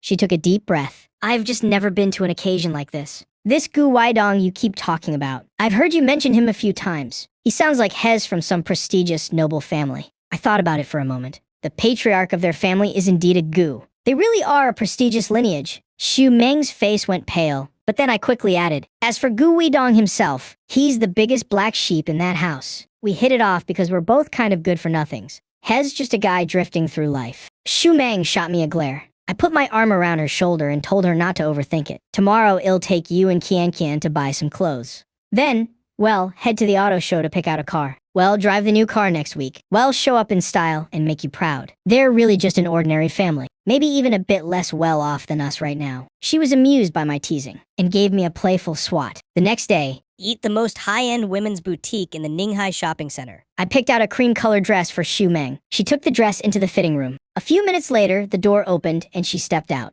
I was stunned.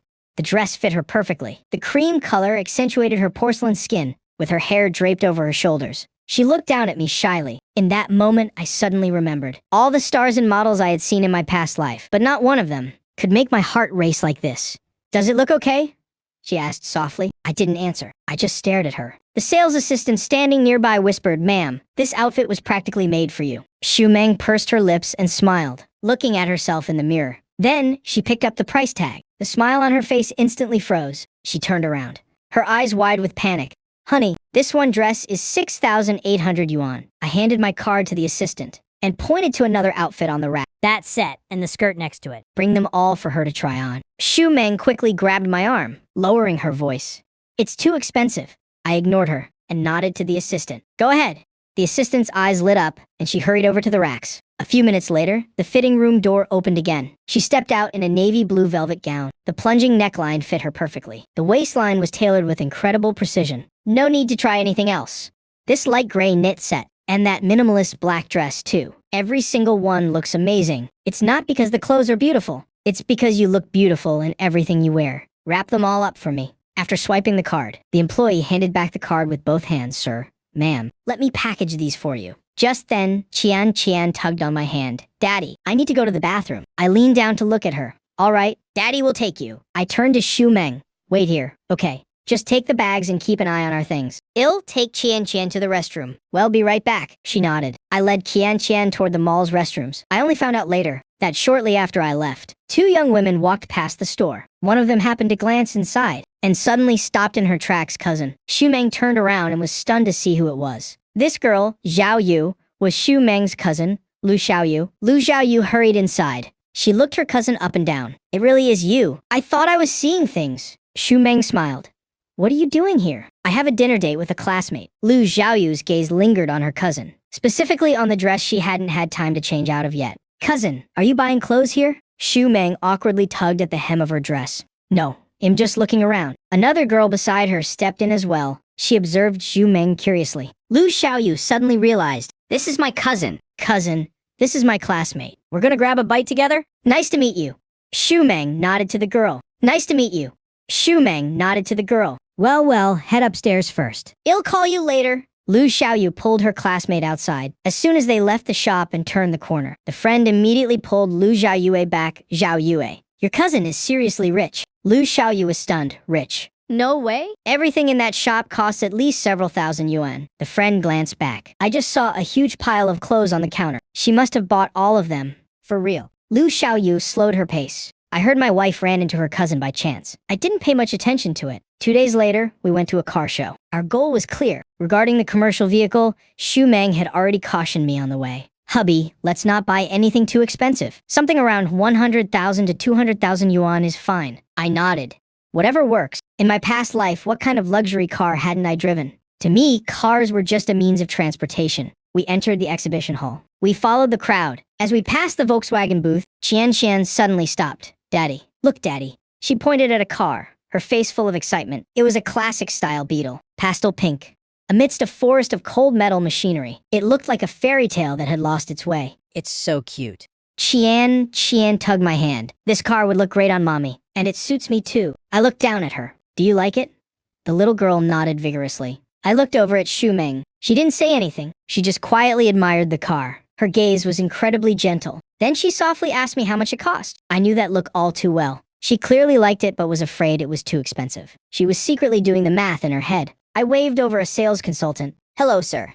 This high-end Beetle model has a list price of over 300,000 yuan. There are special offers during the car show." Xu Meng lightly tugged my sleeve. "Hubby, it's too expensive." I ignored her. I said to the staff, "Do you have any in stock for immediate full payment?" Yes, sir. "The one in the showroom is available for immediate pickup." Xu Meng's grip on my sleeve tightened. Hubby. I turned to look at her. "It's rare for both you and our daughter to like something." She was stunned. She was speechless. The consultant stood by, watching. Their eyes were filled with admiration. "But how can I meet clients in a car like this?" She finally found an excuse. "Then we'll buy another commercial vehicle." I said it as if it were the most natural thing. "I'll drive the commercial one. I'll use it for business. This one will be a private car for you and Qian." She looked at me. Her eyes grew slightly red. "Listen, the car for you and Qian is settled. As for my business car, you go ahead and pick it. The price and brand are up to you." "Okay," she gave a slight nod. Then she led Qian toward the other booths. I stayed behind to handle the paperwork. Half an hour later, the procedures were finished. Just as I was about to find them, my phone rang. Meng's voice clearly sounded wrong. Hubby, where are you? Get over here. Quick. Booth number 6. What happened? They pushed Qian. Get over here right now. Those last few words were laced with anger and anxiety. I hung up and immediately ran there. When I arrived, a crowd had already gathered. Pushing through, I saw Meng half kneeling, holding Qian tightly. She was glaring at the person opposite her. Her face was flushed with rage. Qian was in her arms, her shoulders trembling uncontrollably. Opposite them was a woman, about 30 years old, wearing a black business suit, with an employee badge on her chest. The booth manager, she had her arms crossed. Beside her were several security guards. What's going on? I stepped forward. Meng saw me arrive, placed our daughter in my arms, then turned and lunged forward. Why did you push my child? Shess, only 4. Are you 4 years old too? Ma'am, please. First of all, this is our display area. We have the right to protect the exhibits. Second, the barrier is right there. Your daughter crawled in on her own. Third, she held up 3 fingers and shook them. I only gently stopped her. The girl didn't stand firm, so she fell. What does that have to do with me? If you keep making such a scene, it will damage the image of our exhibition area. I can have security escort you out. My daughter. The woman cut her off. If you feel wronged, then go ahead and file a complaint. Booth number 6. My name is Lena. I'm always happy to receive it. However, I must remind you, we deal with these kinds of complaints all the time. She spoke while glancing over Meng's face. Then she looked at Qian in my arms. She gave a soft chuckle. Shez, just a kid. A few bumps and scratches are normal. Just go home and comfort her. There is no need to cause a ruckus here. Looking for a payout. We have a legal team for that. She straightened her business suit. Her tone was full of arrogance. Furthermore, this is a high-end exhibition area.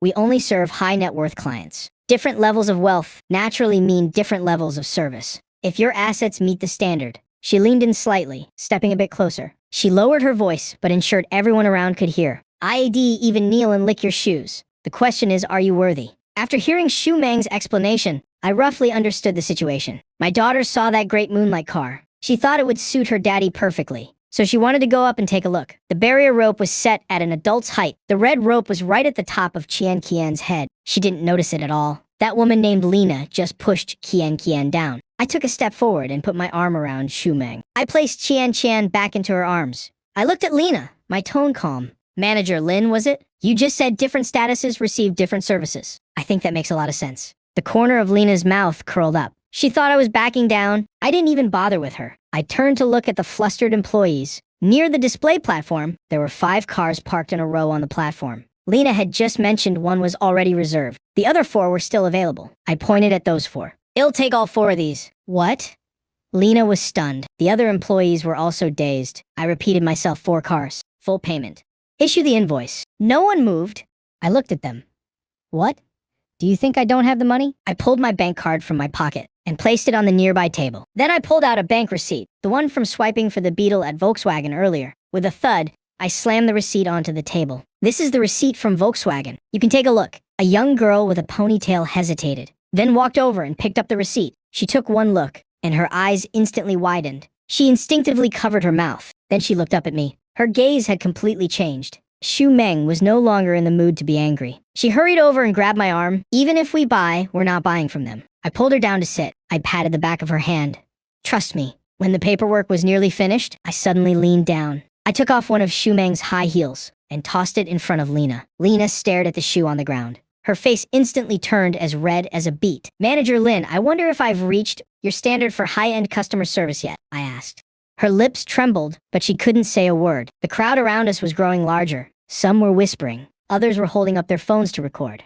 Seeing she had nothing to say, I shook my head. It seems your company's promise of service is still lacking. I turned to the girl with the ponytail who had just processed the car purchase. In returning these 4 cars, the girl was stunned. Sir, this? Lina's face was now deathly pale. During the car show, to boost sales, they promised unconditional cancellations for the first 2 days. Even after that, only a small deposit would be deducted. It's just that normal people wouldn't do this. No one is bored enough to buy and then immediately return, only to buy again. But now this regulation had become her death sentence. Just then, a familiar voice came from behind the crowd. Brother, what are you doing here? Lu Xingrong pushed through the crowd and strode in. I turned my head. Brother Lu. What brings you here? I came to look at cars. He walked over to my side, looked at the shoe on the floor, then at Lena, who was standing there in a daze. What's going on? I gave him a brief summary. After hearing it, Lu Xingrong's face darkened. His expression turned grim. He turned to look at the cars, his gaze stopping on the off-road vehicle. He paused for a moment. This one? He took out his phone to check something. He held it up in front of me. Is it this one? On the screen was a photo. It was exactly this off-road vehicle. Even the angle was identical. Brother M, the one who reserved this. You reserved it, that's right. I was planning to give it to you as a gift. He pointed at the car. Last time you said you didn't want to move, so I thought about buying you a nice car instead. I happened to take a liking to this one. It was supposed to be delivered tomorrow. He turned his head toward Lena. His gaze turned ice cold. You're the one who pushed the child. Lena's face went completely bloodless. Chairman Liu, I didn't know. Liu Xingrong ignored her and waved his hand. Cancel it. I don't want this car anymore. He took out his phone and made a call. Hello. Old Zhang. That dark blue off-road vehicle at booth 6. I'm taking it. Cancel the other one. Yes, exactly. Cancel it right now. Lena was completely dumbfounded. Very soon after, a middle-aged man in a suit came rushing over. Sweat was pouring down his forehead. Chairman Liu, what happened? Liu Xingrong said, President Zheng, your manager is quite something. My niece just wanted to see the car, and she pushed her down. President Zheng's face turned pale. He turned to look at Lena. His gaze looked like he wanted to eat her alive. His gaze looked like he wanted to eat her alive. Lena opened her mouth. President Zheng. You what? From this moment on, you are no longer an employee of this company. Lena's legs gave out. She collapsed onto the ground, leaving booth number 6. I quickly put that unpleasantness behind me. Liu Xingrong walked beside us, chatting as we went. When we reached the lounge area, he suddenly stopped. My friend, what happened just now was partly because of me. Today, I absolutely must give you two a car. Don't you dare argue with me? I was a bit taken aback. Brother Liu, there's really no need. If you don't accept, it means you're looking down on me. His attitude was very firm. Then he turned to look at Shumeng. Sister-in-law? What do you say? Your husband isn't giving me any face. Your husband isn't giving me any face, so you have to give me some right. Shumeng was caught off guard and felt a bit awkward. She glanced at me. I gave a slight nod. We originally wanted to buy a commercial vehicle. Around 200,000 yuan. 200,000 yuan. Liu Xingrong's eyes lit up. That's nothing. Leave it to me. I'm the expert when it comes to commercial vehicles. I'll make sure to pick one you'll love. With that, he left immediately. After 2 steps, he turned back. What are you still standing there for? Let's go. Shumeng and I looked at each other. We didn't know whether to laugh or cry. We could only follow him while carrying Qian Qian. Liu Xingrong knew his way around and led us straight to the Mercedes booth. Right in the center of the display was a silver commercial vehicle with an aerodynamic design. Beside it was a long-legged car model. Posing for photos, Liu Xingrong stepped forward. He didn't even glance at the model. He pointed straight at the car, this one. Then he waved over a staff member. Write it up. The long-legged model was clearly stunned. Her movements froze mid-pose. An employee jogged over to assist. Hello, sir. Are you sure you want this one? Positive, Liu Xingrong replied. Then he turned and started convincing Shumeng. Sister-in-law, listen to me. You can't go wrong. This car will absolutely meet all your needs. Mercedes is a top-tier brand. Driving it out will give you a lot of prestige. Commercial vehicles have plenty of space. It'll be perfect for picking up guests or taking the family out later. He spoke with great conviction. I glanced at the car. Then I looked at the spec sheet on the display stand. I couldn't help but laugh, Brother Liu. Do you know how much this car costs? He blinked. Around 200,000 yuan, right? Brother Liu, this is the Mercedes AMG line. I pointed at the spec sheet. It's not 200,000 yuan. It's about 2 million yuan. Liu Xingrong's expression froze for a second. Shumeng jumped in surprise. 2 million yuan. That's way too expensive. We can't. Brother Liu, this gift is far too valuable. We really can't accept it. Liu Xingrong quickly regained his composure. He started playing dumb. Didn't you just say it was 200,000 yuan? I must have misheard him. Seeing us both fall silent, he decided to play his hand. Fine. I admit it, I did it on purpose. But I couldn't bring myself to give a gift worth only 200,000 yuan. If I'm giving a gift, it has to be this one. If you two don't accept it, I'll just sit right here and refuse to leave all day. He plopped down beside us as he spoke. Looking at that rogue-like expression of his, I realized Liu Xingrong had made a fortune thanks to my intel, but he was never the type to just take without giving back. On the contrary, he always looked for ways to show his gratitude. This is someone worth knowing deeply. I glanced at Shumeng, who was still politely declining. I stepped forward, patted her shoulder, and said, just take it. She looked up at me, a bit startled. I nodded. Seeing my nod, Liu Xingrong immediately jumped up from his seat. If he was afraid I'd change my mind. He waved directly at the staff. Write up the order and charge it all to me. Do it right now. That weekend I drove that Mercedes AMG to take Shumeng and Qian Qian to Gu Weidong's daughter's birthday party. He walked over quickly to greet us, Brother Zuosheng. Sister-in-law, please, come inside. He led a little girl in a white princess dress over to us. Nuanuan, say hello to your uncle and auntie. The girl looked very delicate, but her eyes were a bit avoidant. She timidly greeted us, "Hello, uncle." Hello, Auntie. Before I could even introduce her, Chankian's eyes suddenly lit up. She stepped forward on her own initiative. Taking Nuenuan's hand, she asked, "Is your name Nuenuan?" "Im Chankian. Let's go play." The two little girls held hands. They whispered something to each other and ran straight into the yard. Nuenuan was a bit stunned. She looked back at Gu Weidong. Guidong smiled and nodded. Only then did she give a soft okay. Shumeng stood nearby, looking a bit awkward. She whispered to me, "Qianqian." Why is she being so rude? I smiled. This is good. She's becoming more and more lively. She has the makings of a master diplomat. Guidong clapped his hands happily. This is great. It's wonderful. Ever since I brought Nuanuan back, I've felt she was far too introverted. She's always been off by herself. She refused to play with anyone. Now that she can play with someone her own age, it's truly wonderful. Hearing this, a look of doubt flashed in Shumeng's eyes. She looked at me. I just gave a faint smile and didn't ask further.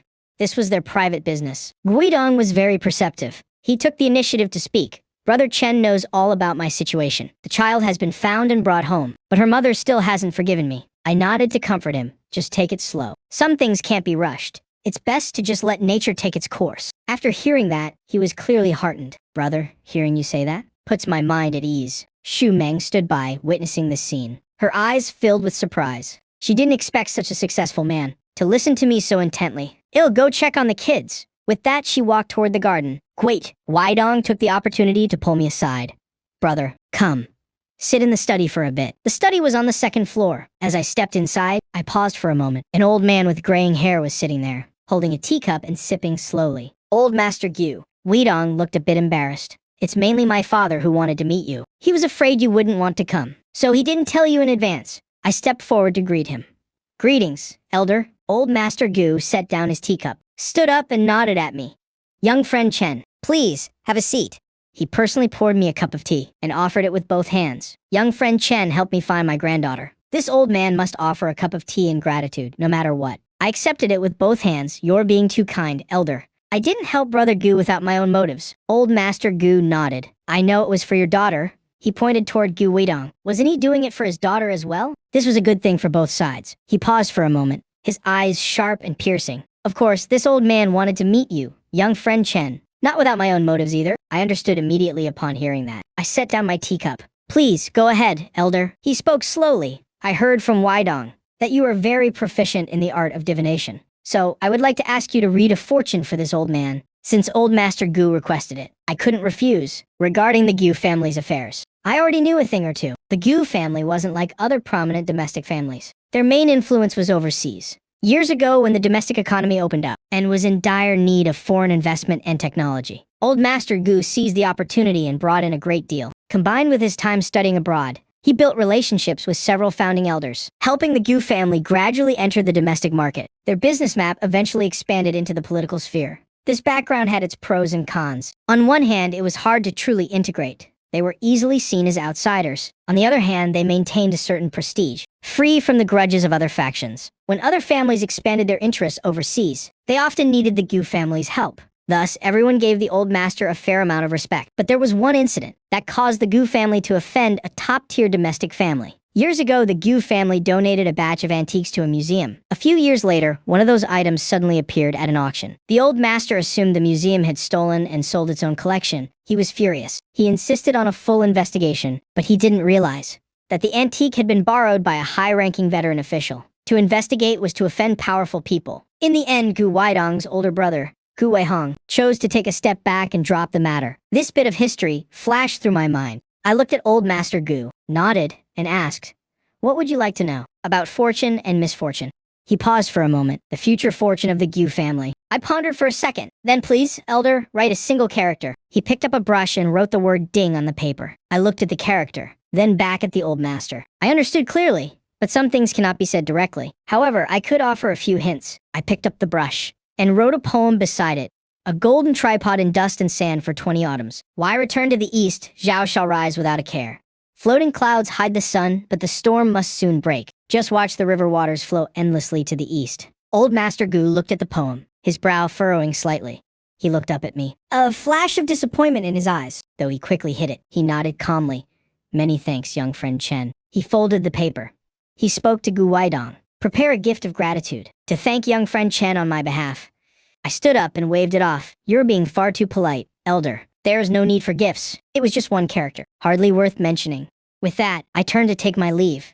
Stepping out of the study, I knew exactly what he was thinking. He probably thought I was just being intentionally cryptic. I didn't mind. Some things are better left at that. Waking up early the next morning, Xu Meng went to the Wanjiahui fruit supermarket first. I was responsible for taking Song Qian to preschool. But not long after she left, my phone rang. Honey, come over here quickly. The shop is surrounded again. I hurriedly dropped Qian off at the nearby preschool and sped straight to Wanjiahui. When I arrived, I realized something was off. A massive crowd was gathered in front of the fruit shop. Layer upon layer of people. I squeezed in to see what was happening and froze. Right in front of my shop, people were kneeling. We were wrong. The leader was that guy, Brother Young. A week ago, he was acting like a tyrant at the shop, but now he was kneeling right at the entrance. His head was bowed, his face a mess of black and blue bruises. Behind him, 4 or 5 of his lackeys were also kneeling, each one with a swollen face. 2 of them even had their arms in slings. The group was kowtowing in unison, their heads hitting the ground with a thud. They were slamming their foreheads against the tiles, without holding back at all. 2 men were standing nearby. It was Gu Weidong's driver, and that bodyguard, arms crossed over their chests. They watched indifferently. The crowd surrounding them was buzzing with excitement. Isn't that Brother Yang? Why is he kneeling here? What's the background of this fruit shop owner? Even Brother Yang has to bow down to her. I don't know.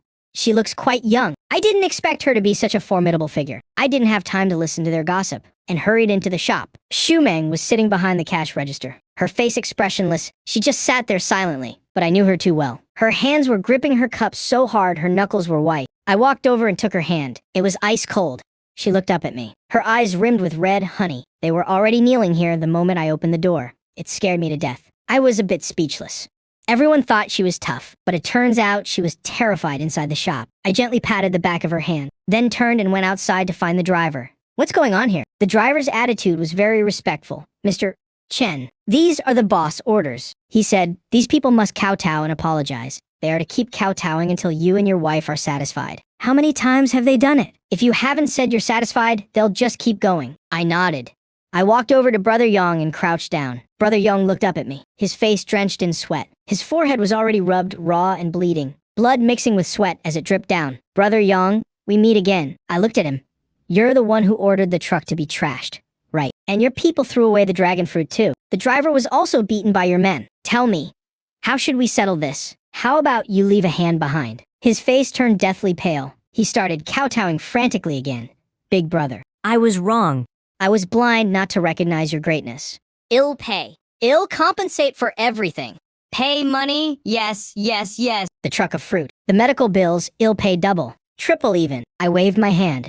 I don't need your money. In this Wanjiahui market, are there any other businesses you're collecting protection money from? He gaped. Well, are there? If there are, give it all back. From now on, none of your people are allowed to step foot in this market. Do I make myself clear? He nodded repeatedly. Crystal clear, crystal clear. I'll return it right now. If any of my men ever dared to step into Wanjiahui again, I'll cut off my own hand. I stood up, not bothering to look at him again. The surrounding crowd suddenly erupted into cheers. Did you hear that? No more protection money. The boss lady is so righteous. She chased those bastards away for us. It's not just righteous. It's absolutely legendary. Brother Yang has been running wild for years. Who would have dared to touch him? From now on, if you want fruit, buy it from this boss lady. I was stunned. Clearly, I was the one who negotiated. I was the one who made Brother Yang pay. I was the one who kicked them out. Why is everyone thanking the boss lady? I turned to look at Xu Meng. She was still sitting behind the register. The shock on her face hadn't fully faded. Fine, boss lady it is. After all, the boss lady still has to attend to the boss tonight. The matter with Brother Yang. Did Gu Weidong really settle it that quickly? I decided to give him another subtle hint. The call connected. Thank you first. Brother Gu. Thanks for handling Lu Yong. It was a small matter, Gu Weidong said. Lai Wazan has already sent word. He won't dare to make a move again. Good. I paused for a moment. By the way, I didn't explain your father's character reading in detail last time. I can't say too much about heavenly secrets, to avoid revealing too much. Tolerance is the greatest blessing. Some things shouldn't be calculated too strictly. Guidong was silent for 2 seconds. I understand. Pass that on to my father. I hung up. ID said enough. Whatever the Gu family chooses now has nothing to do with me. At noon in the shop, the few of us gathered around a small table to eat lunch boxes. La Diandian was scrolling through her phone while eating. Suddenly, she lowered her voice. My neighborhood is about to be demolished. This girl was hired to help Xu Meng with live streaming. She's a Linhai local named Shui Chuanmai. She has a lively personality and never stops chatting all day long. Demolished for what? Look at this new news report. She handed over her phone. I took it and saw a massive headline. Initiating redevelopment of the Southwest Old Town. Expanding the Binjiang Commercial District. The content was exactly what I had said. Eat the dinner with Lu Xingrong last time. Old Town demolition, Binjiang expansion. Everything was spot on. I gave her phone back and continued eating. I noticed Xu Meng was watching me. She didn't say anything, but I understood that look. She also remembered what happened that day. I looked her in the eye and winked. She was slightly taken aback, then bit her lip with a smile and went back to her food. Just then, the sound of screeching tires echoed outside. A black Mercedes parked right in front of the door. A black Mercedes parked right in front of the door. The car door flew open. Lu Xingrong practically jumped out of the car. Brother, my dear brother. He strode inside. Sweat still beaded on his forehead. Brother Liu, what's wrong? You have to help me this time. He slumped down across from me. That's Southwest District Planning. Did you see the news? I just saw it. It's a perfect match. He slammed the table. Everything you said that day was spot on. The new mayor just took office, and his first move was to target the Old Town redevelopment and riverfront expansion. He took a deep breath. Brother, I'm under a lot of pressure right now. I tapped the table. You hit the jackpot, so why the pressure? It's because I hit it so big that the pressure is on. He rubbed his hands together anxiously. Yuanjing Group is in the spotlight now, but redeveloping an old town isn't easy. Demolition compensation, cultural heritage sites, business owners. If even one step goes wrong, those people watching me like hawks will eat me alive. He lowered his voice. A while back, I used other plots of land from those other companies to trade for a lot of land in the Southwest District. Back then, they all laughed at me for being a fool. Now, every single one of them is green with envy, just waiting for me to make a mistake. I listened without responding. The new mayor has already met with me. Lu Xingrong continued. Mayor Wen asked me for a specific plan. I told him I'd soon present something that would satisfy him. He leaned forward, brother. You absolutely must help me this time. I tapped the table, brother Lu. I tapped the table, brother Lu. Your company has so many executives and no shortage of talent. This matter requires the resources of the entire company. As an outsider, it's not appropriate for me to interfere. What's inappropriate about it? Come work at my company as the CEO. An annual salary of 10 million yuan, what do you think? I shook my head. I'm used to my freedom. I can't be a CEO. Then how about this? His mind was spinning incredibly fast. You can be the executive director of my company. With the authority of a CEO, once this Southwest project is settled, you're free to stay or leave as you wish. I absolutely won't stop you. I laughed. I don't even have shares in your company. So how could I be an executive director? He chuckled. Regarding Wan Jihaoi, I bought up quite a few shares a while back. I'll transfer them all to you. Then you use these shares to swap for shares in my Yuanjing Group. Wouldn't that solve everything? I paused for a moment. This offer sounds interesting. If I get my hands on Wan Jihaoi's shares, I won't just be a merchant here anymore. I'll be a shareholder of this entire market. That's a massive difference. I thought about it for a bit, then held up two fingers, two conditions. First, Wan Jihaoi's shares will be valued at their actual worth. I'll buy them at market price. I appreciate the favor, but I won't shortchange you a single cent. He started to say something, but I raised my hand to stop him. Second, I said, looking him straight in the eye, I want full authority over the Southwest District's planning. I want total control over the Southwest District's development. The plan will be mine to decide. The team will be mine to choose. The process will be mine to run. The entire Yuanjing Group, Including you, mister. Lu, must follow my lead. Lu Xingrong froze for a second. Then he burst out laughing. He laughed heartily. Deal. He reached out his hand. It's settled then, little brother. Within 3 days, the entire share swap was completed. On the 4th day, an extraordinary shareholders meeting was held. Xu Meng and I officially became the new shareholders of Yuanjing Group.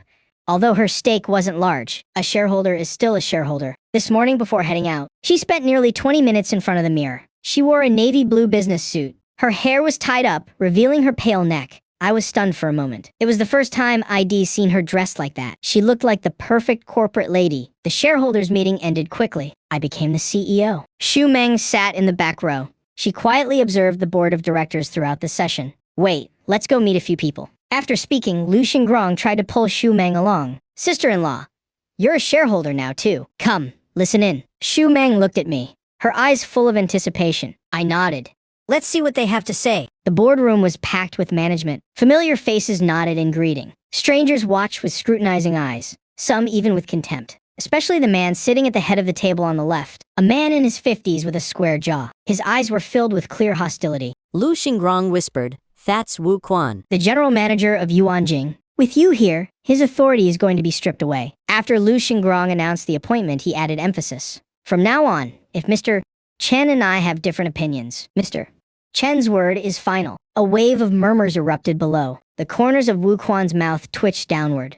I stood up and gave a brief introduction. The applause was sparse. Wu Quan didn't even flinch. Just as I was about to sit down, he spoke up. Mr. Chen isn't even 30 yet. Becoming CEO at this age? Is there even a precedent for this in Yuanjing's history? Someone beside him chimed in. He only has a bachelor's degree, and has not even from this field. The professional barriers in real estate are very high. Can Mr. Chen really handle this? I didn't answer. A senior manager wearing glasses spoke up. The Southwest District project involves relocation and renovation. The revised plan is hundreds of pages long. Is Mr. Chen confident he can shoulder this burden? At that moment, Hu Kun stood up and glared at me. I have a specific question. The Southwest renovation area has 3 historic buildings from the late Qing and early Republic eras. They must be preserved while we renovate the underground pipes. One slip-up during excavation could cause a collapse. We've been studying this for a month. Does CEO Chen have a solution? Everyone in the room looked at me. Xu Meng clenched her fingers tightly. She realized this was a direct challenge. If I couldn't give a solid answer, no one here would help me. I looked down at the blueprints. The locations of the 3 historic buildings were clearly marked. The surrounding pipes and foundations were also detailed. Hu Kun had indeed put in a lot of work. I looked up. I gave a faint smile. It was time for Xu Meng to see what her husband was capable of. That's a great question, mister. Who? I placed the blueprints back on the table. But before I answer, I want to ask you something. The plan is already on its 6th revision. You've budgeted 30 million for the retaining walls. Hu Kun paused for half a second. That's right. About 30 million. I shifted the conversation. Then do you know this plan has a fatal flaw? His expression changed slightly. What flaw? I pushed the blueprints forward. The foundations of these late Qing and early Republic buildings are very shallow. The deepest point is no more than 2 meters. You're driving retaining walls 12 meters deep right through the house foundations. Once you pierce them, the groundwater flow will change. This will cause the soil beneath the foundations to wash away. This isn't protection. It's actually accelerating the destruction. Hu Kun's expression shifted instantly. Whispers began to ripple through the meeting room. I leaned back in my chair. My voice was steady and measured. That is the first issue. Now, for the second. The 3 companies mentioned in the Tiangong construction plan. Hongda and Yongchuan plumbing industry. I picked up the documents and flipped through a few pages. The legal representative of Tiangong is a Mr. Who has your cousin. One of Hongda's shareholders is your nephew. Yongchuan Plumbing was established less than 6 months ago. Its only partner is Yuanjing. All the orders they've signed are for the early stages of the Southwest District project. The room fell deathly silent. Every eye was fixed on Hu Kun. His face gradually turned pale. You're framing me. He suddenly bolted upright. That's just standard business cooperation. My cousin has been in construction for over a decade. On what grounds should he be barred from bidding? I looked at him without saying a word.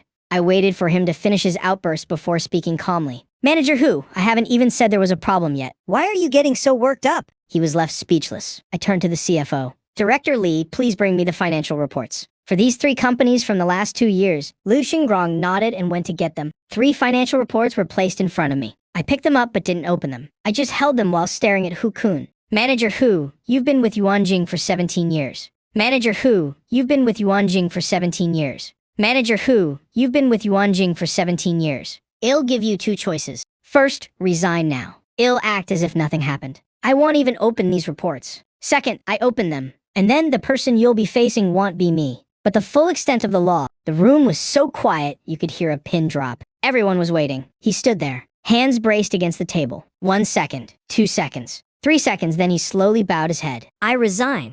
I set the reports down. Take care, mister. Who? I scanned the room. No one dared to meet my eyes anymore. Let's continue the meeting.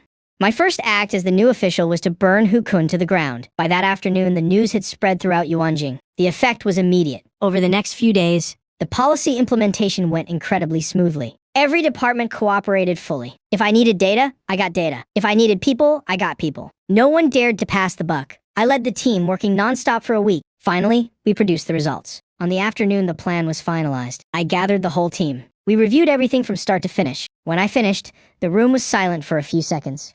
I don't know who started clapping first, but the applause grew louder and louder, until it echoed throughout the room. I looked at their faces, eyes bloodshot from staying up late. I smiled and told them to go home and sleep. We'll celebrate tomorrow.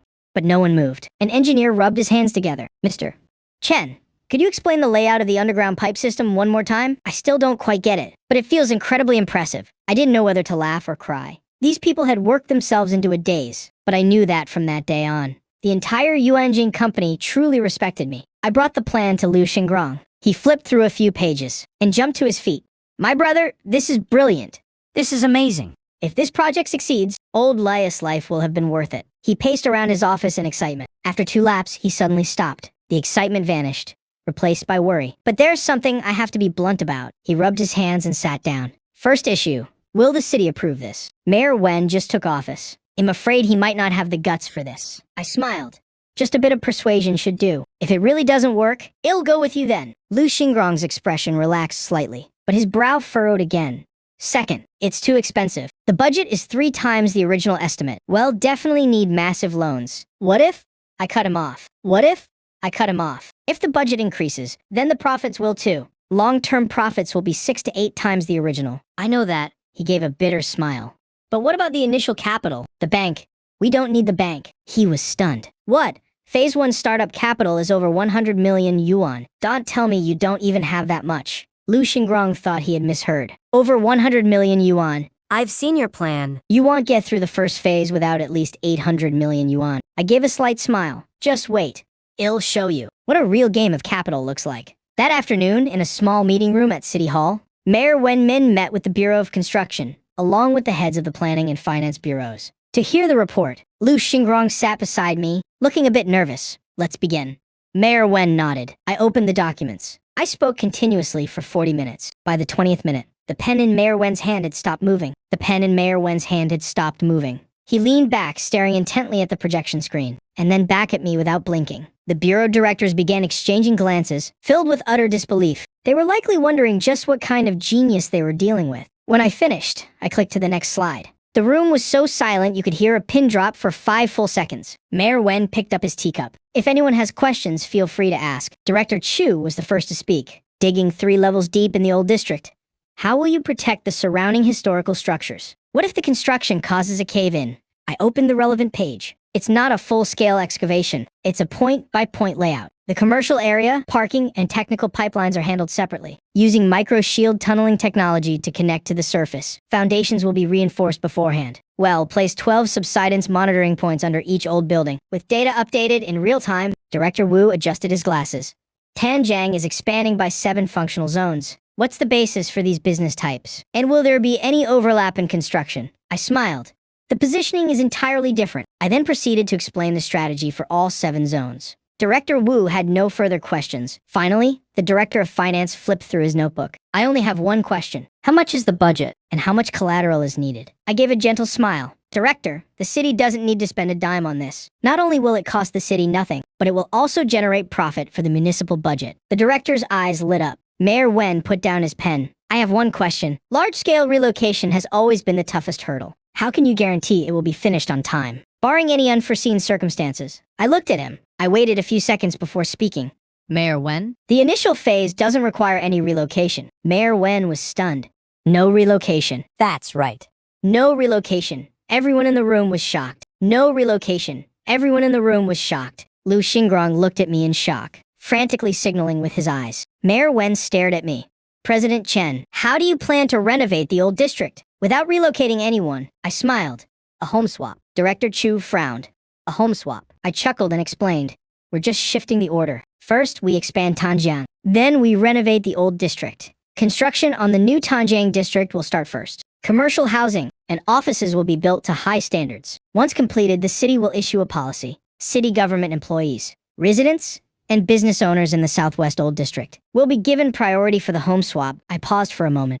The order of the swap will be decided by a lottery. I paused for a moment.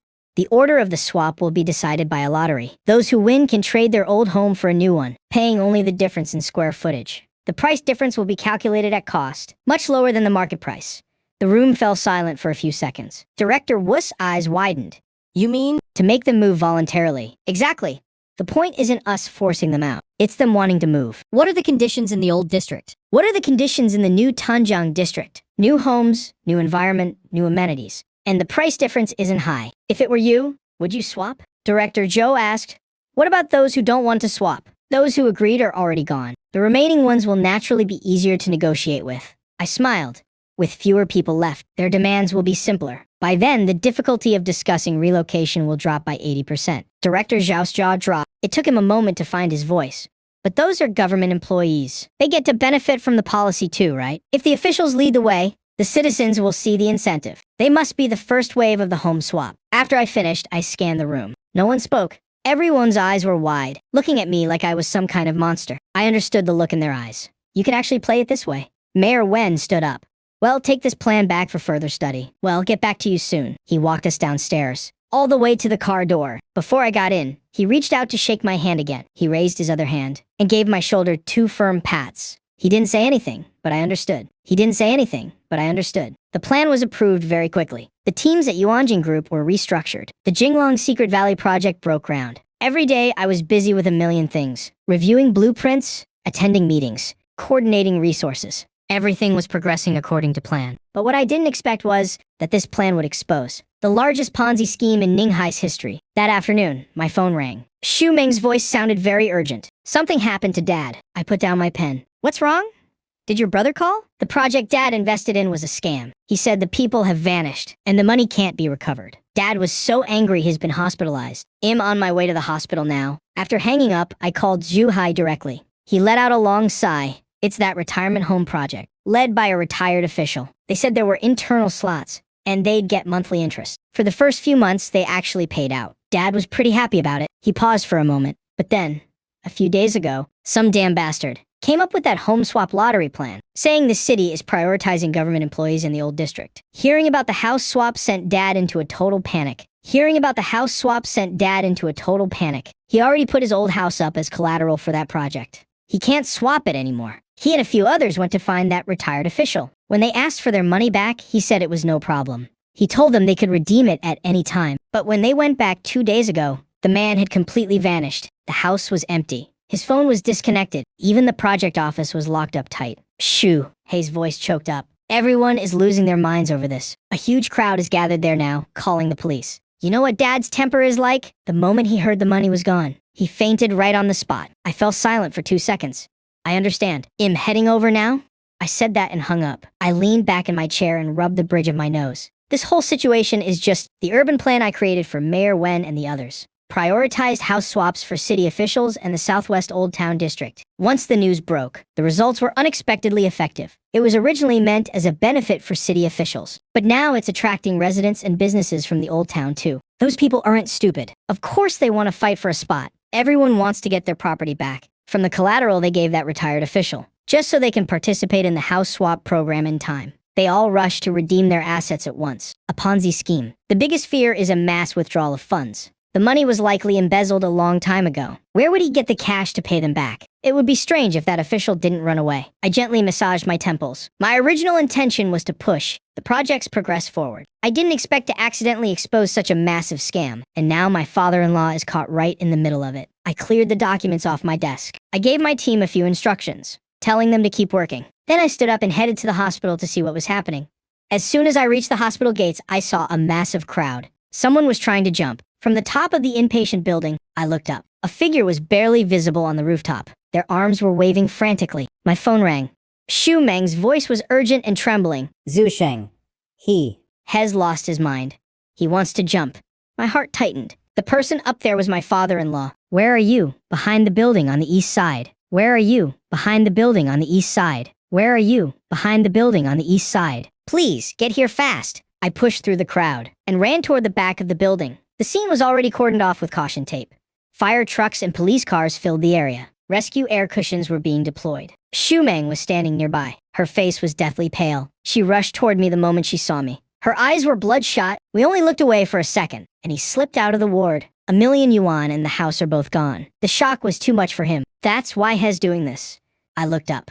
The figure on the roof had already climbed over the railing. He was standing on the very edge. Beside us, Xu Hai collapsed onto the ground. My mother-in-law was being supported by 2 female officers. She was crying so hard she couldn't even stand. I looked toward a young policewoman. What's the situation right now? Are you a family member? I'm his son-in-law. My brow furrowed deeply. The subject is extremely agitated. He has a knife. That railing is severely rusted. It could collapse at any moment. Our team tried to approach, but he saw them coming. A negotiator went up, but the results aren't looking good. As soon as she finished, a scream erupted from above. I snapped my head up. Xu Zhengqi had climbed outside the railing. He was standing on the narrowest part of the ledge. Dad! Xu Hai screamed. My mother-in-law's eyes rolled back, and she collapsed. Xu Meng's legs gave out. I caught her immediately. Zuisheng. She gripped me tight, tears streaming down her face. I helped her sit down nearby. Then I turned and walked straight toward the building. What are you doing? The policewoman blocked my path. I'm going up there to talk to him. You can't. It's too dangerous. I have a way. I sidestepped her and ran straight for the stairs. I bolted all the way to the top. The wind on the rooftop was howling. The negotiator was standing over 10 meters away. He held up his hands. Mister, Xu. money can be earned back. But if you lose your life, it's all over. Xu Zhengqi had his back to him. Standing on the wrong side of the railing, he swung the knife. Don't come any closer. Take one more step and I'm jumping. I walked up and tapped the negotiator's shoulder. Family, let me handle this. He was stunned for a moment, then he slowly backed away. I took 2 steps forward and stopped. Xu Zhengqi's body trembled. He slowly turned his head. When he saw it was me, the veins in his eyes grew even redder. Are you here to laugh at me? I'm here to watch you jump. He froze. Isn't that what you want to do? I took another step forward. I'm standing right here to watch you do it. He was shaking violently. He pointed the knife directly at me. Chen Zuisheng. The reason I'm backed into a corner like this today is all because of you. I nodded. Right? It's my fault, is it? Did I force you to invest? Did I force you to mortgage your house? Did I force you to believe that scammers lies? His mouth hung open, but no words came out. I took another step. Millions of yuan are gone, and now you don't even want your life. If you jump, will the money come back? His lips trembled. If you jump, will the money come back? His lips trembled. That was my entire life savings. So what? I cut him off. If you're dead, What happens to your wife? What happens to your son? your daughter is right down there. If you jump, she'll have to watch it happen. Have you thought about how She's supposed to live after that? The hand holding the knife shook. Dad, haven't you always wanted me to divorce your daughter? I slowly approached him. Well, here's your chance. You're holding a knife. Standing right here. Before you jump, stab me. Consider it your revenge. He glared at me. Don't? You hate me? I spread my arms. Do it. Since you don't want to live anyway, take me with you. Then all our debts will be settled. You think I want? He swung the knife wildly. Screams erupted from the crowd below. I didn't flinch. I looked him straight in the eye. If you have the guts, do it. Stab me, then jump. At least you'll have company in the afterlife. Xu Zhengqi's knife froze in midair. His arm was shaking uncontrollably. I took another step. I was only 3 meters away now. The rescue cushion was already inflated. It was bright orange. From up here, it looked like a tiny band-aid. Dad. I lowered my voice. Your daughter is right down there. Listen. You can hear her calling for you. Xu Meng's cries drifted up through the wind. Xu Zhengqi's arm shook even harder. Tears spilled from his eyes. Have you thought about it? I stared at him. If you die, and Qian Qian asks where her grandpa went. What am I supposed to tell her? Should I tell her her grandpa got scammed, lost his mind, and jumped off a building? She's only 5 years old. That will haunt her for the rest of her life. His knife slowly lowered. At that exact moment, the railing let out a sharp crack. A rusted section snapped completely. He lost his balance and stumbled. Without hesitation, I lunged forward. My left hand grabbed the wrist holding the knife. My right arm wrapped around his waist, pulling him down. I used every ounce of strength to throw myself backward. Both of us tumbled off the ledge. The wind roared in my ears. Countless screams rose from below. Then a heavy thud. Everything went black for a moment. I don't know how much time passed. I opened my eyes. The orange rescue cushion was right beneath me. Beside me, Xu Zhengqi was lying on his back, staring blankly at the sky. He wasn't moving. Someone help me up. Sir, are you okay? Are you hurt anywhere? I didn't answer. I looked down at my left arm. Blood was streaming down it. The moment I grabbed him, the knife caught me. He hadn't fully let go of it yet. Zuisheng.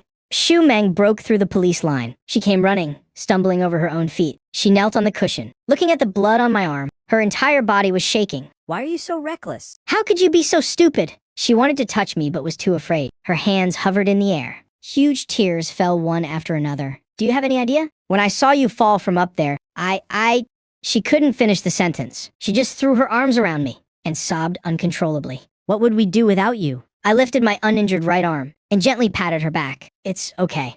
It's just a scratch. She kept crying. Her crying only grew more intense. Medical staff rushed over to put me on a stretcher before they carried me away. I glanced back. Xu Zhengqi was being helped up. He looked as limp as a rag doll. His eyes were vacant as he looked toward us. He wasn't looking at me. He was looking at his daughter, kneeling on the cushion, clinging to me and crying her heart out. In the surgical emergency room, the doctor used forceps to examine my wound. Luckily, there was no tendon damage. It needed about 7 or 8 stitches. 2 weeks of rest and it'll be fine. Shu Meng stood by my side. Her eyes were red and puffy when she saw the needle piercing my skin. Her hand gave a slight tremor. Does it hurt?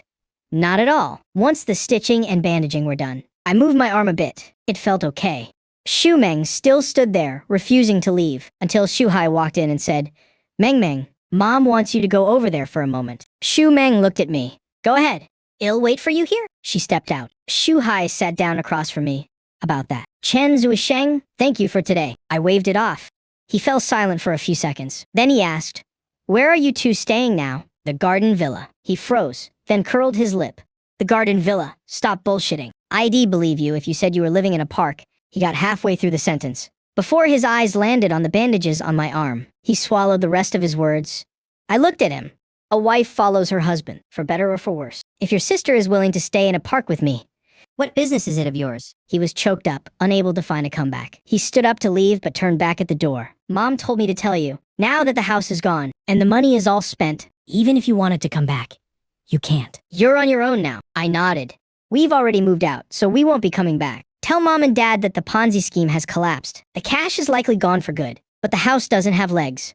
It can't run away. Once the case is closed, they'll probably get it back. I went home and rested for half a day. The next day, I went to work, as usual. That afternoon, the company held a meeting to push the project forward. Everything was proceeding according to plan. After the meeting, Lu Xingrong pulled me into his office. Zuisheng, the project is finally on track. It's time to consider the next step. We only have about 200 million yuan in liquid cash on the books, according to your plan for phase 1. We need between 800 million and 1 billion yuan. Should we take out a bank loan? If we do, it's best to ask Mayor Wen to put in a word with the bank. No need. I shook my head. I took a piece of paper from my pocket and pushed it toward him. Help me open domestic and international derivatives trading accounts. His eyes widened. You're playing with derivatives. Do you have any idea how high the risk is? What if we lose it all? I spoke with absolute certainty. Don't worry. We won't lose. If you want to make money, don't look to the mayor. Look to the market. Let me know once the accounts are open. As for the rest, you just sit back and watch. 3 days later, all the accounts were set up. For the following week, I practically lived at the office, handling project business during the day and monitoring international markets at night. Sometimes I stayed up until 3 or 4 in the morning. Shu Meng was heartbroken seeing me like this. On the very first night, she brought a thermal lunchbox. She walked in and saw my eyes glued to the screen. She set the container on the desk. Drink this pork rib soup before you keep working. I looked up and saw a little head peeking out from behind her. Daddy Mommy said you're hurt but still have to work. I'm here to supervise you. Qian Qian ran over and jumped into my lap. I smiled. All right, you're the boss? Shu Meng sat down beside me. She frowned at the messy red and green lines on the screen. Do you even understand what all this means? I chuckled.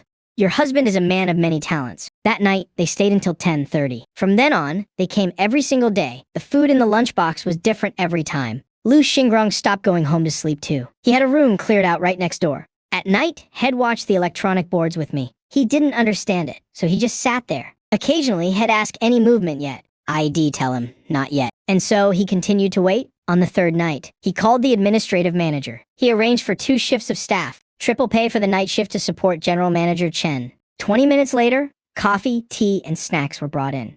Lu Xingrong leaned back on the sofa and muttered, even as chairman, I've never had this kind of treatment. My eyes were fixed on the screen.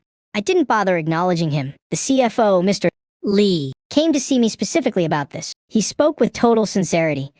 General Manager Chen, 20-30 million yuan is not a small sum, with high leverage and high volatility. One tiny mistake, and our capital could vanish overnight. The company is pushing hard on the Southwest District project. If this money is lost, the project's progress will be crippled. Our bank credit lines will also be in jeopardy. Everything he said was perfectly logical. I smiled. I understand everything you're saying, Mr. Li. But you don't understand my playstyle. Just wait and see. Lu Xingrong was silent for a few seconds. He waved his hand. Just do as General Manager Chen says. Mr. Li took a deep breath. He nodded and turned to walk out. On the 6th night, the trend lines on the screen began to move. I stared at the numbers. My fingers tapped lightly on the keyboard. Lu Xingrong leaned in. Is it starting? Almost. He nodded. After waiting all these days, it's finally here. The board started fluctuating wildly. I kept my eyes locked on the screen and began typing. Lu Xingrong leaned closer.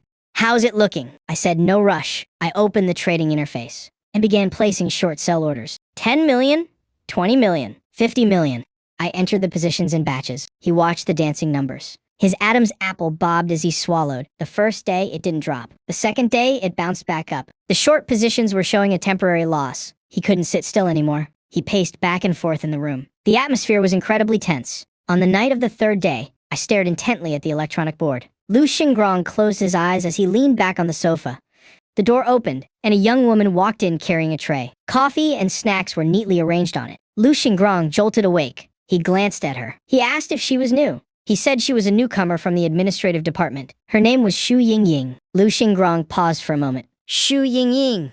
Win-win. That's a good name. I couldn't help but chuckle. When people are under pressure, anything can become a psychological crutch. I looked at Xu Yingying and said, "From now on, you are my secretary." She was stunned, but she reacted instantly.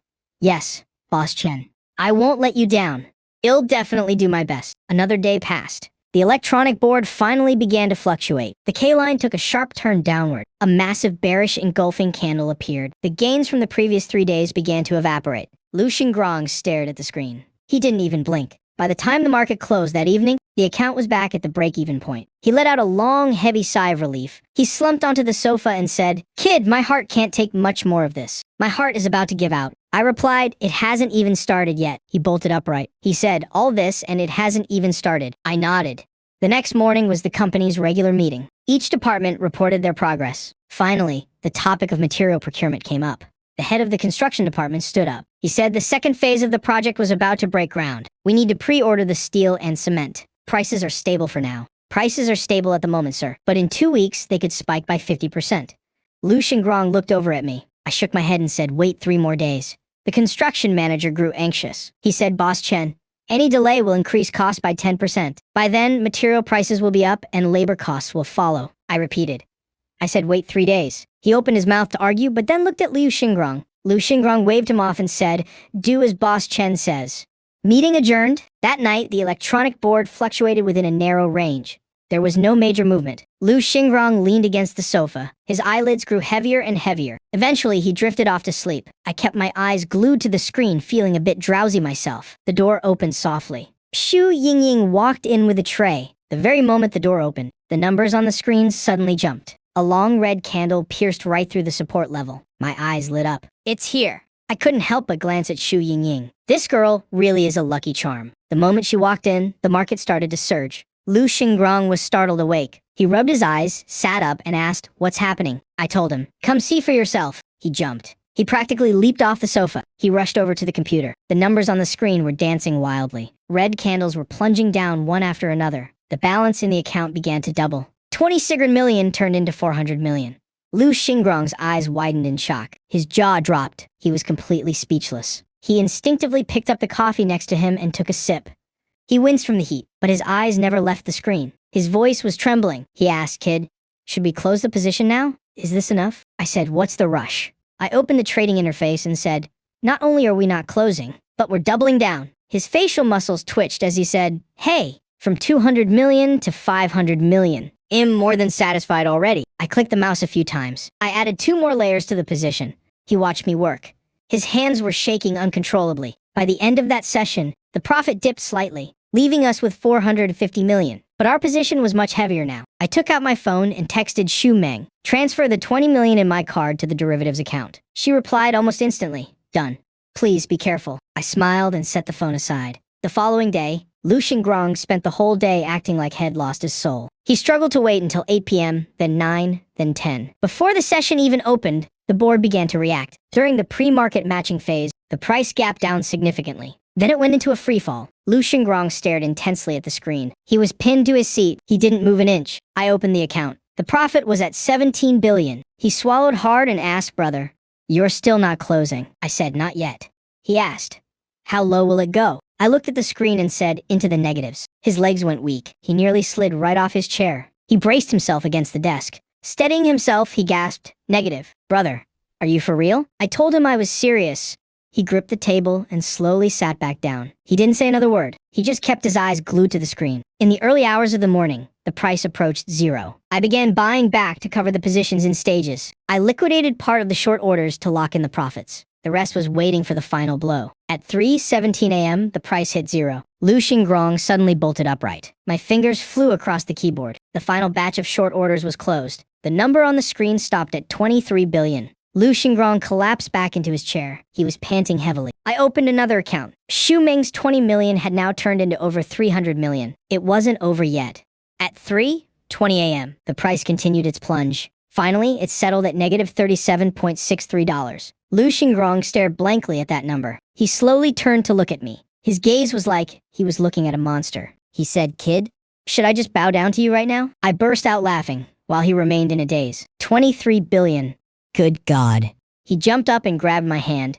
"Brother, why the hell am I still doing real estate? Let's just become professional derivatives traders together." After a sleepless night, the domestic derivatives market opened at 9 a.m., with the international market crashing last night. The morning session here was guaranteed to follow suit. This was the opportunity I needed. I opened the trading interface and started placing orders. Rebar, hot-rolled coils, glass, cement, anything the project needed. The bid prices were set ridiculously low. In the other account, I had already closed out the short positions. Near the $0 mark, I flipped my strategy and went long on crude oil. Right now, oil was still under $10. It was cheaper than bottled water, but I knew that before long, the conflict in the north would push oil prices up to $130. Buying now was like picking up free money. I didn't leave Lu Xingrong's account idle either. I took 1 billion out of the 23 billion. And bit by bit, I opened long positions. Crude oil, copper, rubber. I bought a little of everything available. At 9:30, the first batch of orders was filled. 10:00, the second batch.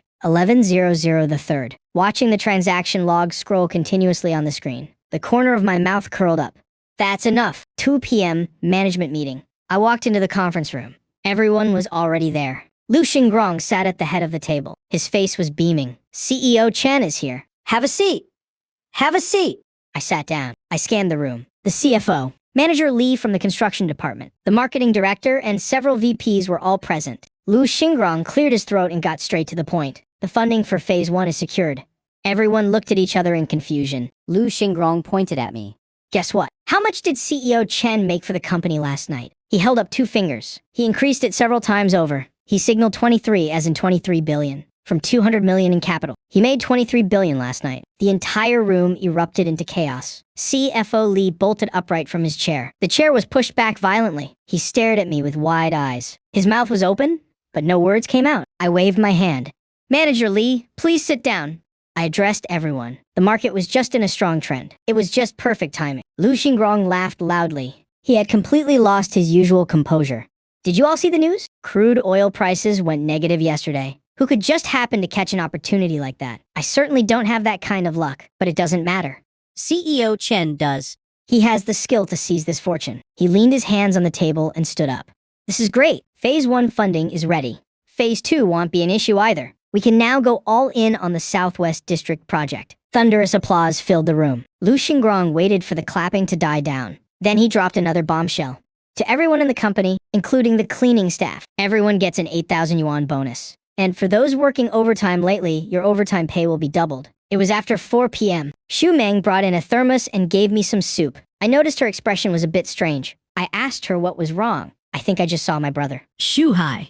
Yeah. Right there in the first floor lobby. As the elevator doors were closing, I saw someone who looked exactly like him. I think he saw me too, but he didn't come up. I said he was probably here for business. Lately, many companies have been coming by looking for contracts. I called the sales manager. I told him to check on it. A few minutes later, the phone rang. CEO Chen, I found him.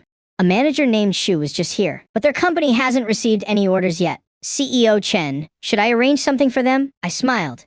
If there's a suitable spot, you can set something up. That company has some ties to our shareholders, but no need for special treatment. Just follow the standard procedure. Understood.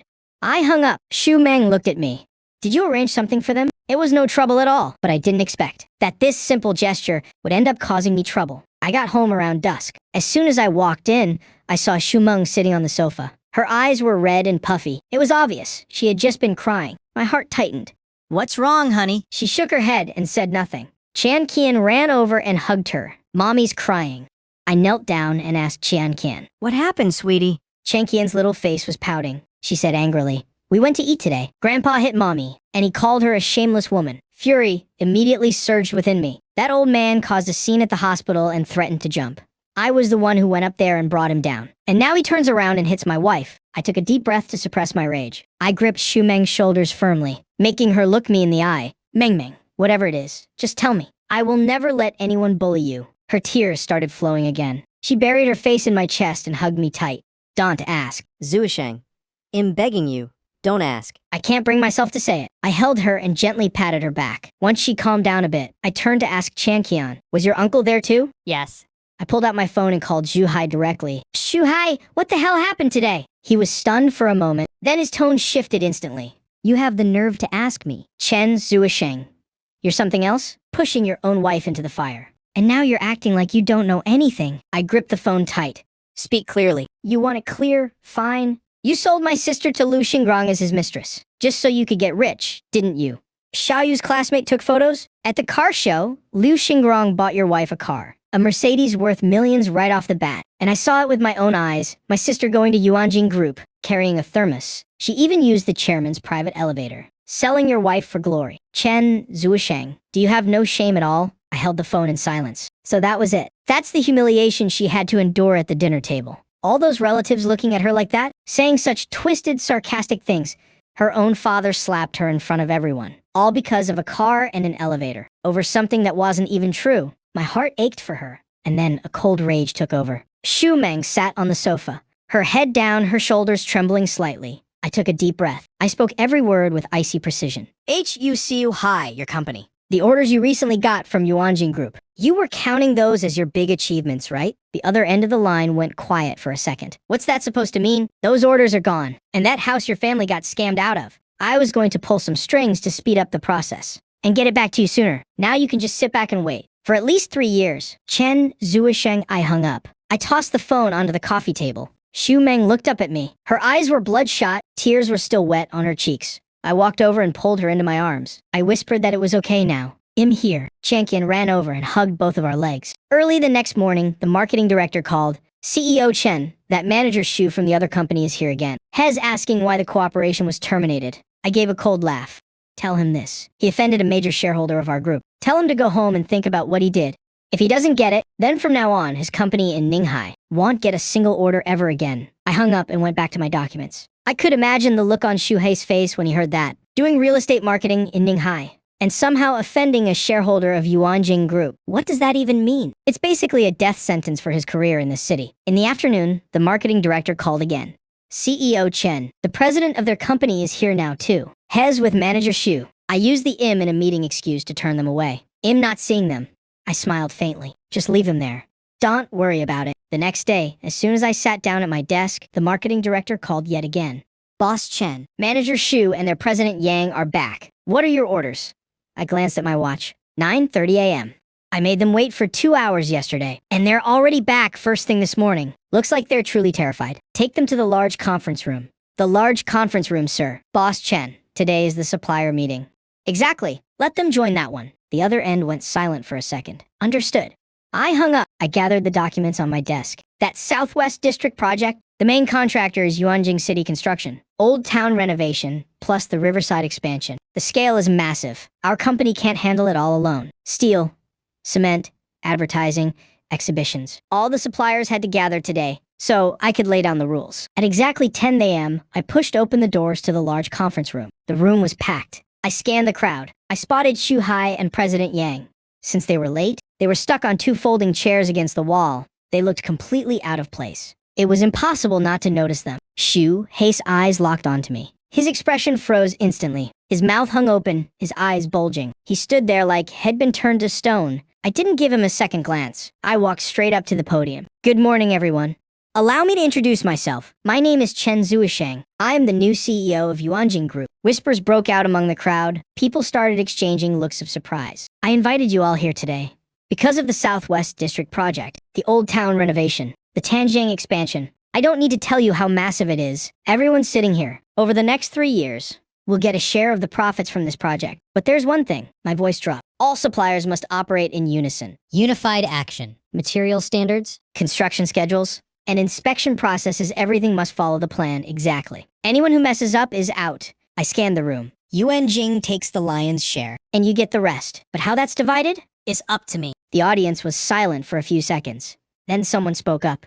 Don't worry, President Chen. Well, definitely cooperate. Just give the word, President Chen. Well, follow your lead. The chatter died down, but excitement was written all over their faces. Back in the office, I hadn't even been sitting for 10 minutes. When Xu Yingying called, President Chen, President Yang and Manager Xu are here to see you. Send them in. The door opened and a beaming President Yang walked in. He reached out for a handshake immediately. Ah, President Chen, when I met you at the company last time, I knew you had an extraordinary aura. I didn't expect that in such a short time. You'd become the CEO of Yuanjing. Truly young and talented. I gave his hand a light squeeze. You're too kind, President Yang. Tuhei followed behind and stood at the doorway. He was stuck, unable to move forward or retreat. I didn't even spare him a single glance. Xu Yingying brew a cup of tea for Director Yang. Xu Yingying gave a quick acknowledgement. She brought over a cup of tea and placed it right in front of Director Yang. Tuhei stood there, frozen like a statue. His expression shifted constantly, turning from flushed red to deathly pale. There was no tea served for him. Director Yang's eyes darted around. A shrewd man of the world like him could obviously tell there was bad blood between Tuhei and me. But he also knew that Tuhei and I were related. So there were things he couldn't just say out loud. I cut straight to the chase. Director Yang, you're here to secure a project, aren't you? He froze for a moment. I pointed directly at Tuhei. If his situation isn't dealt with, your company won't be getting a single project. Tuhei's face twisted in shock. Director Yang hurriedly rushed over to pull him aside. Xiao Tu.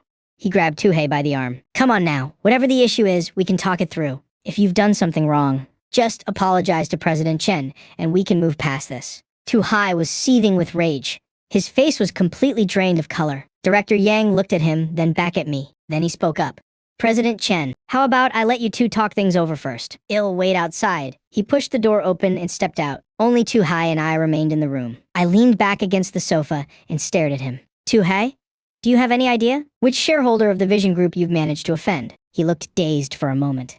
I told him it wasn't me. To me, you're a nobody. The person you offended is my wife, your sister, Xu Meng. She is currently one of the shareholders of Yuanjing Group. Xu Hei's eyes widened. How is that possible? I gave a cold snort. I told you I lived in a garden villa, and you didn't believe me. I told you your sister was a shareholder, and you didn't believe that either. So what did you see in that meeting room just now? And what are you seeing right now? Standing here. His Adam's apple bobbed as he swallowed hard. I picked up my phone. Should I call Chairman Liu? Let him tell you himself, who attended the last Yuanjing Group shareholders meeting. Xu Hai was completely catatonic, standing before me. He looked like a piece of wood struck by lightning. That evening, after Qian Qian fell asleep, Xu Meng finished her shower and crawled into bed, hugging me tightly. I wrapped my arms around her. We were silent for a moment. She whispered, Zuisheng, thank you.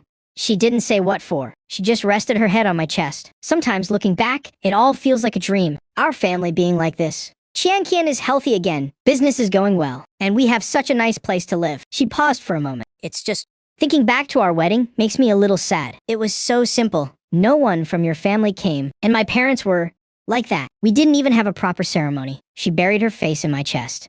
She didn't say anything else. I held her without a word, but an indescribable emotion welled up inside me. When we got married, I hadn't been reborn yet. My old self was a gambling addict who didn't care about the wedding at all. Xu Meng had defied her entire family to marry him. Enduring that pathetic wedding, since she said that, I should make it up to her with a real wedding. I'll marry her all over again. Feeling her warmth against my chest, my heart suddenly stirred with an unusual intensity. No sooner thought than done.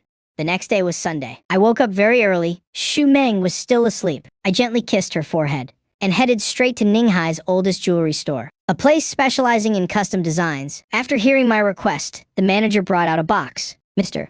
Chen, you're in luck. We just received a flawless 5-carat D-color diamond. Its cut and fire are absolutely perfect. Inside was a raw diamond. Under the lights, it looked as pure as a condensed drop of water. This stone is extraordinary. We just haven't found a client worthy of it yet. If you agree, well, begin crafting it immediately. How long will it take to make it here? About 3 hours, sir. I nodded. Do it. 2 hours later, a perfect round diamond sat on a black velvet cloth. Every facet reflected tiny sparks of light, like holding a star in the palm of my hand. When I got home, Xu Meng had just woken up. She was wandering the living room in her pajamas. Qian Qian was lying on the sofa drawing. I walked over to her side, dropped to one knee, and pulled out the ring box. Xu Meng froze. The last wedding doesn't count. This time, it's me. Chen Zuisheng wants to marry you. She covered her mouth. Tears instantly welled up. She was speechless, only able to nod. Nodding frantically, Qian Qian jumped off the sofa and rushed over. Mommy's crying. Daddy's bullying mommy. Shumeng laughed through her tears. Hez, not bullying me. She choked up, unable to continue. She just hugged me tightly. I gently slid the ring onto her ring finger. It was a perfect fit.